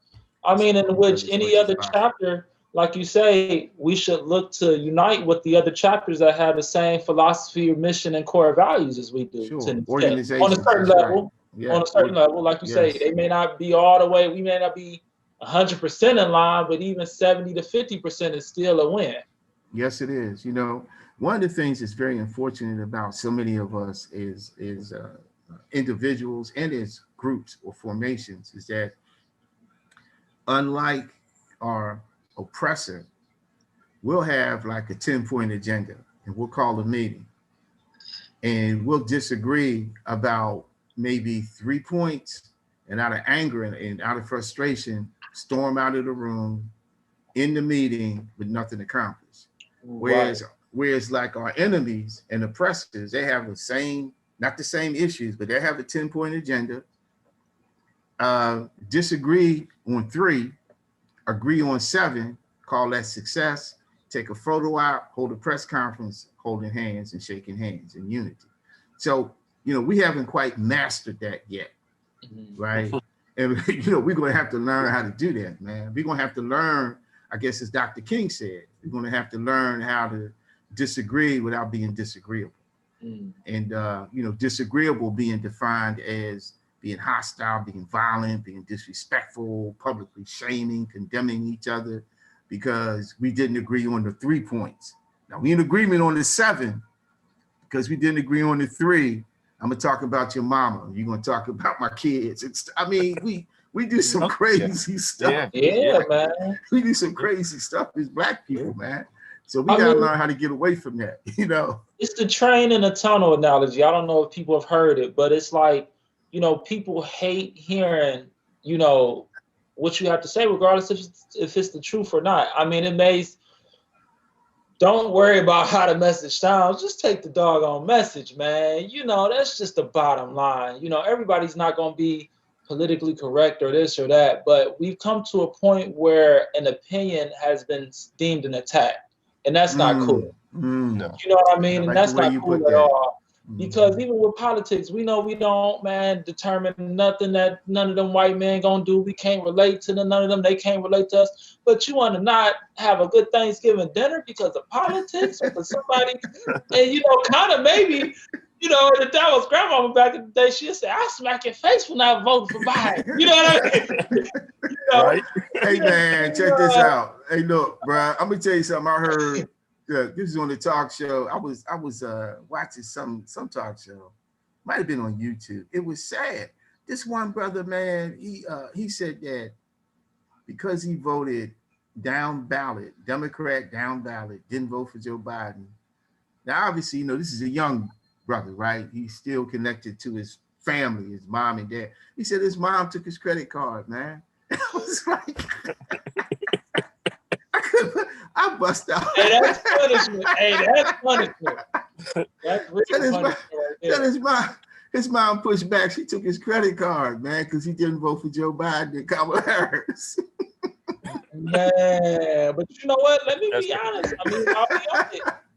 I will say, you know, a lot of people, like you said, it was more of a hate thing, man. Hate really won this election. You know, it was definitely a hate thing. And not only that, you got, you know, even a lot of brothers, man, I want to just have a good night with their woman as opposed to really vote who they want to vote. Tell me I'm lying, y'all. I know I'm telling the truth. Or they lied. They had the good night, but they told a lie. They like, baby, who you vote for? Baby, who you vote for? But you know I voted for. Oh, right? Some dudes didn't even vote. They just lied. They ain't vote for none of them. They like, I ain't vote for either one of them clowns, man. You know, but and when I vote, hey, look, I write my name in there for president, and I put one of them in as my wife. That's how I vote. You can call that splitting the vote if you want to. I don't care. But they're gonna remember my practice. That's a good practice. That's a good practice, brother. That's a good practice. Don't let them force you to vote against your own best interests. Right. For real. Yeah, I'll vote for myself before I vote for one of y'all, man. I'm good. I studied that ballot. Hey, grandma was in there. I'm like, what's this my vote? Hey, look, Ed. Hey, I'm like, I can write my name. I'm only 6 years old. I'm gonna write my name. Right? Man. But yeah, man. So I hope this gives you a good visual in terms of some of the requirements, ballot access. Comprehensive. Yeah, in terms of that kind. And if we scroll down, here's a little photo gallery of some of the campaigns. Like we had the brother here, Brother Doug and Sister Emma. They ran for what's called the judge of elections. Those are the people who basically doing elections, facilitate the counting process and people coming in and all that. So they won those 2 seats. They won that. Yeah, because that's the next thing, having board of elections representatives. Absolutely. Yeah. That's the beginning. And we need to encourage, for real, we need to encourage as many young people as possible to run for those particular positions. It requires a whole lot, right? But it's a good learning experience as well. And just some other stuff, campaign stuff, different campaigns. That was the brother that was with you down in DC, right, brother? Raheem? Yep. Is that your partner with your group? Yeah. He's one of the leaders of our party. Okay. Now, are you all has Black Lives Matter reached out to you all or anything like that? To work? I mean, not really. We look at Black Lives Matter a little different. Like, first of all, we distinguish between Black Lives Matter as a movement, i.e. the people on the ground who are marching, protesting, demonstrating, and the movement for Black Lives Incorporated. The movement for Black Lives Incorporated is an entity that is basically calling the shot and orchestrating strategically and tactically what's going to be happening. In our view, the movement for Black Lives is in the hip pocket of the Democratic Party and the nonprofit industrial complex, right? They basically facilitated the Biden-Harris victory by pimping off of the death of George Floyd and Breonna Taylor. Sure enough, Dan. So we separate them from the people, on the street that's demanding that Black Lives Matter, that are demanding that the police recognize, the value of Black people and stop beating us down and killing us, or the people who demand criminal justice reform, or the people who demand like the abolition of prisons, right? So, we support all of those folks and we support their just demands, but we are very clear that the official organizational movement for Black Lives is right now being used, is being used to facilitate a certain type of narrative and a certain type of direction that looks good superficially, but in essence, it's just a backdoor entrance into the Democratic Party establishment. That's all it is. It's taking us back to the same place we started from. It reminds me of, what it would be like? This is the best way that I could illustrate it. It would be like we were on the plantation, right? And some people came to us and said, we organizing this escape. We're going to escape from the plantation. We're moving out to get our freedom tomorrow, right, at sunset. And we say, all right. So we gather, we get our little snacks together and little whatever we got, and we get to rolling. We following behind these people saying they're going to lead us to freedom. We escaping from the plantation. So through the dark of night, we wading through the swamps and creeks, running over mountains and hills. And then after 12 hours of doing all that, and the sun is coming up and we look up and we back in the plantation again, right? So that's how I see the so-called movement for Black Lives, right? Right. And you know what? You had said that earlier, you don't want to keep chasing your tail. Yeah. And that's what we do. And that group do, that group do to me, I believe, push that out there. It definitely puts that vibe. It puts that vibe out there, like Black Lives is really meaning something for Black people, and it's not. Yeah, I mean, I see it as basically, again, I see it as being in the hip pocket of the Democratic Party establishment and the nonprofit industrial complex, which is not about revolution, which is at best only about liberal reform. And so what we need in this country is a sure enough revolution. And Black people most definitely need to have a revolution because we have to free ourselves from the entanglement of the mess that we're currently in. So I don't see the movement for Black Lives as being a vehicle for us to accomplish that. I see it as just another Trojan horse. It's a good looking Trojan horse. It's very attractive and it's Black, but it's still a Trojan horse. And it's not going to lead us away from the plantation. It's just leading us in a circle back to the plantation. Right. Like you say, the extrinsic feeling was good. Like you say, to see the murals and to see the, what do they call it, the the passive caring or the, the pacification of the emotions. It was good. Yep. We'll see a lot of the physical things take place, but we know politically, and financially, nothing changed. We know that, and like you said, and if we can just somehow really unite both of them simultaneously, because that's what we talked about, being combustible, brother, your organization, in the next 10 or 15 years, then hopefully quicker than that, like you say, we want it to be combustible. We don't know when it's going to bust or blow up, but it's inevitable. All this energy has to go through somewhere. So why would we waste it? I can hear y'all, brother. Step away. Mm-hmm. Yeah, you're right about that, brother. So listen, y'all, if it's okay, because, we got to talking about food for a minute and my hunger pains are starting to kick in. Give me something to eat soon. Hey, look. Even revolutionaries get hungry. Right? Hey, listen, it was a pleasure. I'm glad both of y'all was able to join us, man. I think we can move a little bit forward. Not a little bit. I'm going to echo what KB said. Let's make this thing blow up, man. Now, I'm looking less than 5 years. Shit, I'm already 60 just about. Right. You see what I'm saying? Well, listen. One of our goals, man, and I'm sure you both would share this goal, because this will be our goal, all of us, right, is that 4 years from now, we want to provide our people and other people too. Because here's the thing. The first campaign that we ran, we got 12% of the vote. It was a countywide seat. Well, we don't have 12% of the population in our county who are members of our party.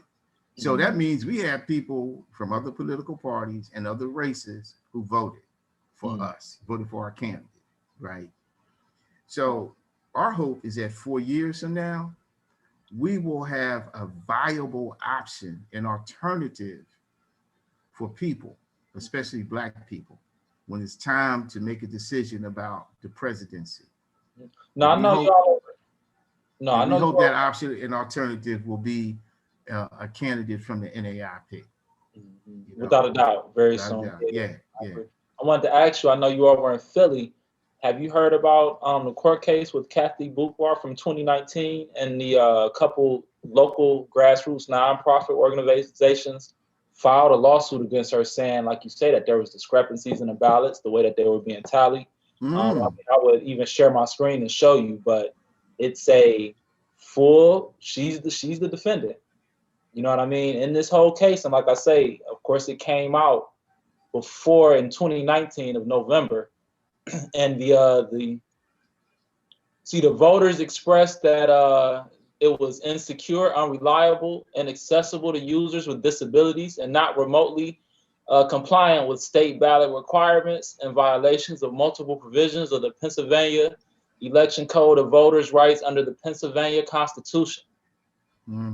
All right, and this is, like I say, just in July 2019, saying that, and this was filed by the National Election of the Defense Coalition and the Citizens for Better Elections.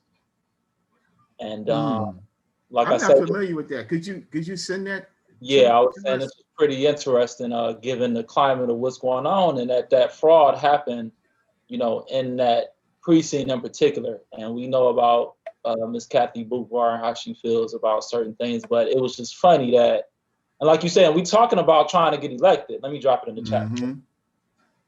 You know, because nobody wants to be cheated, man. You know what I mean? We done did on, you know, you got to always think about what they call it, casualties of war. You got to be ready. Just like, I believe the U.S. Postal Service, they created a patent for the mail-in ballots or the absentee ballots. Like you say, a lot of people don't even know that those were on there, but that was done in like almost April. So you gotta be people to the punch. Make sure you can open that up. I'm gonna send it to you. Drop Okay, that. I'm sending my phone number right now. Okay. Just you know, for you, and take yours as well. I know that the brother and sister, they already have it, but I'll send you my number. Yeah, great meeting you, man. And I want to say I appreciate you creating this.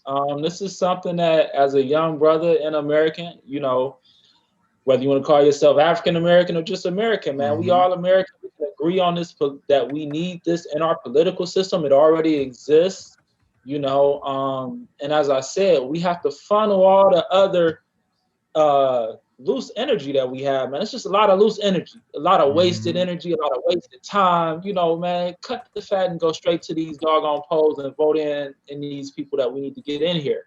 And like I said, there's no need to reinvent the wheel, you know. So, and okay, I got you, brother. I'm gonna lock you in here and send you a text. I'm gonna send you both email addresses. I know there's one for the party, and I know that brother has them on the cards. I'll send you that too. He sent me a picture of your card.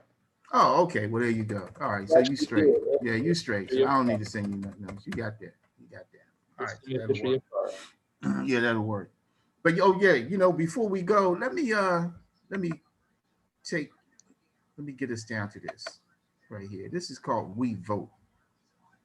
So this is a page. I want you to take a look at this real quick, you know, because we're about voter registration and education, as you can see. So right here, for example, again, you could go to this particular page and it talks about just a little bit, you know, we try to end or start things a little quote, either quote from me or quote from some real historical figure. So this is Malcolm X, and Malcolm X said, the ballot or the bullet. And I just added, we need both. Like right now, we need both. We need the ballot and the bullet, not or. But and then here about how you know, we continue to experience voter. I gotta grab my teeth. I'm listening though. Oh yeah. So now, if you want to find out more, again, you could just click right here, click this button, and they take you to a page, right? News about Black voter suppression. So you'll have some other references that you can use, some things that you can learn, some things you can share with others about voter suppression over the last 100 years, actually, right? Not long ago. Yeah, not that long ago, bro. Not that long ago. You know, like when I hear certain people make an argument against reparations and they say, oh, well, that was such a long time ago. I just say, oh, yeah, you know, during my grandmother's time. And they just kind of look at me, right? Mm-hmm. Yeah, like, yeah, that stuff happened a long time ago. Oh, yeah, during my grandfather's time, my grandmother's time. Yeah, that's why I wear this shirt. Brother Raheem, that's why I wear this shirt. I try to wear this shirt almost on a daily basis. Mm-hmm. Just a reminder. That's what's up. So look, they already know. That's why I wear it. They already know. It's my people that half my people don't even know what reparations even means. Yeah, sure don't. You're right. You got a lot of work to do, bro. I know. So here with this particular page, register to vote. First of all, the page is, you know, we call it we vote, period. That's a period intentionally because you just want to make a point that we vote. You know, and the reason we had to make this so emphasized, especially with our logo and everything and our colors, red, black, and green, is because a lot of public officials, the Black public officials, I don't know how it is in Philly or how it might be up in Ohio, but here they disrespect the radical, woke, conscious Black folk because they say we ain't got to listen to y'all because y'all don't vote. Yeah, you know, exactly. They say, man, because y'all don't even vote. You know, yeah, you red, black. They say we ain't talk white, all this other crazy crap, man. We've been, But they say we ain't got to listen to y'all because y'all don't vote anyway. You know, y'all march, protest, y'all red, black, and green. You know, they call us Hotep. They call us, you know, militant Muslims, whatever they call us. They said, but y'all don't vote anyway.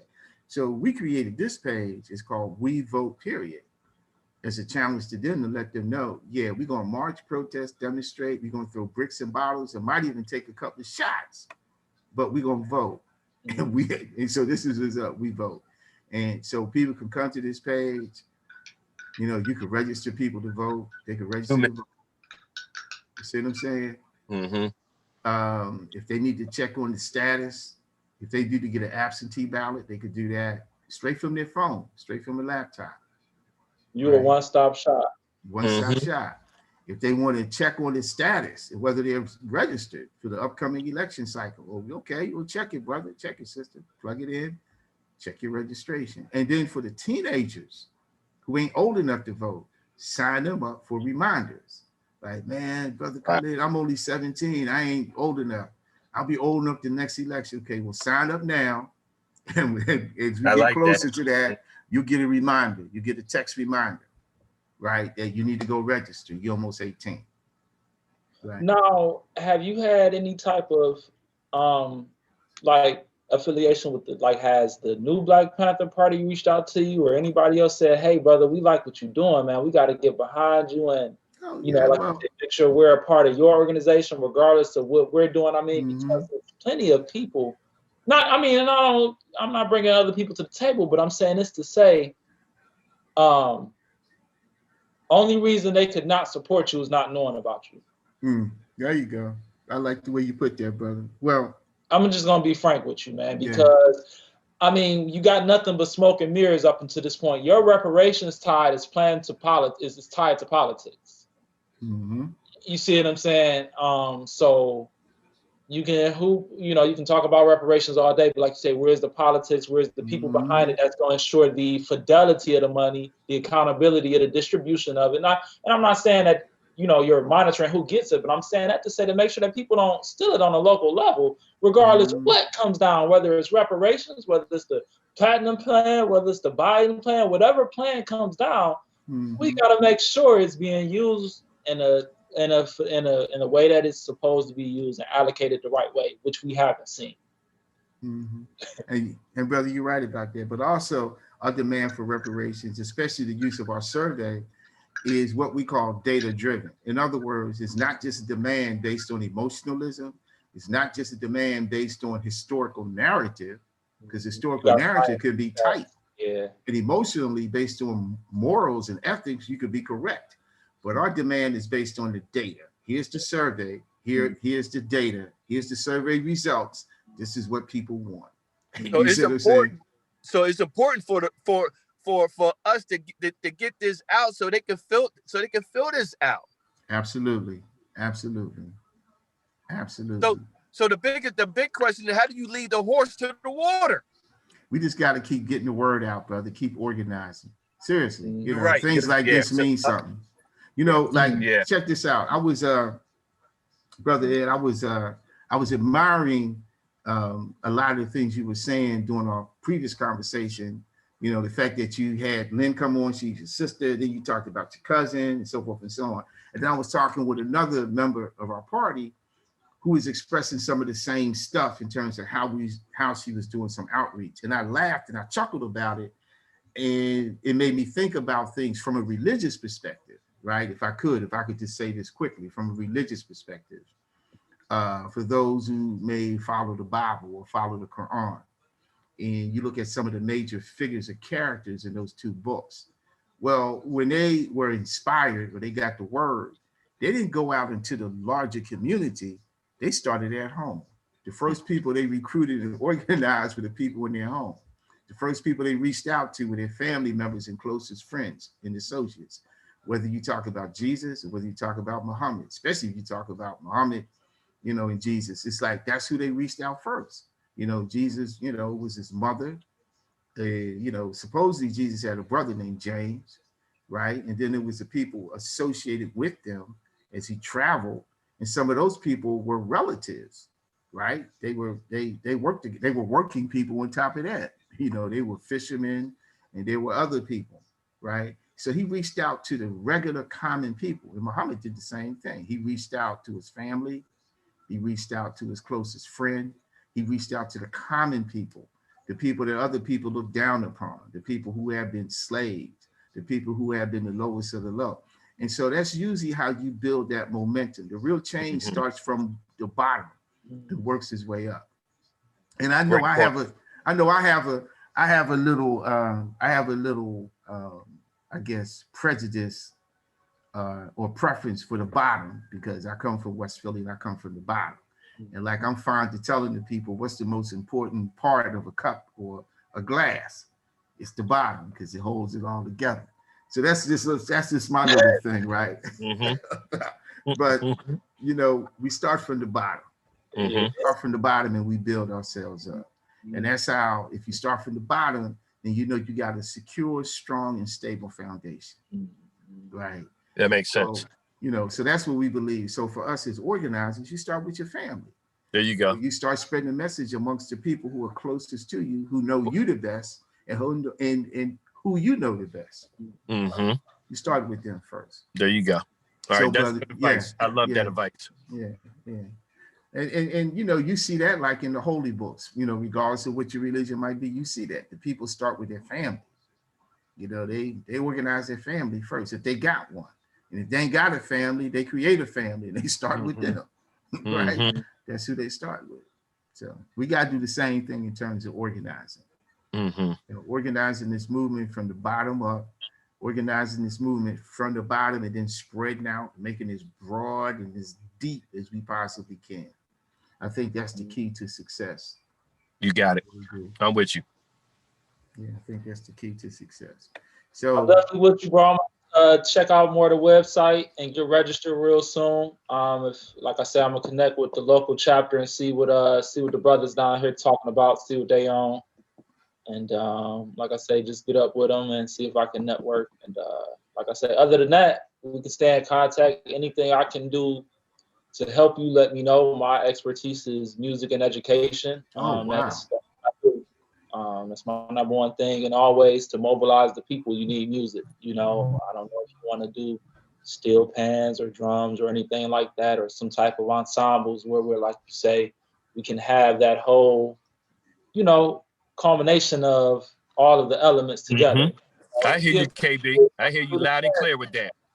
You know. Well, and brother, that's just yeah. Well, brother, get in where you can fit in. You have a tremendous amount of talent and skill. You're a good communicator as well. You know, we're always looking for people to fill certain leadership positions. right? So look over the structure, look over positions, see if there's anything that suits you. You know, we need a minister for education. We need a minister for culture. Now, these are national positions, so keep that in mind.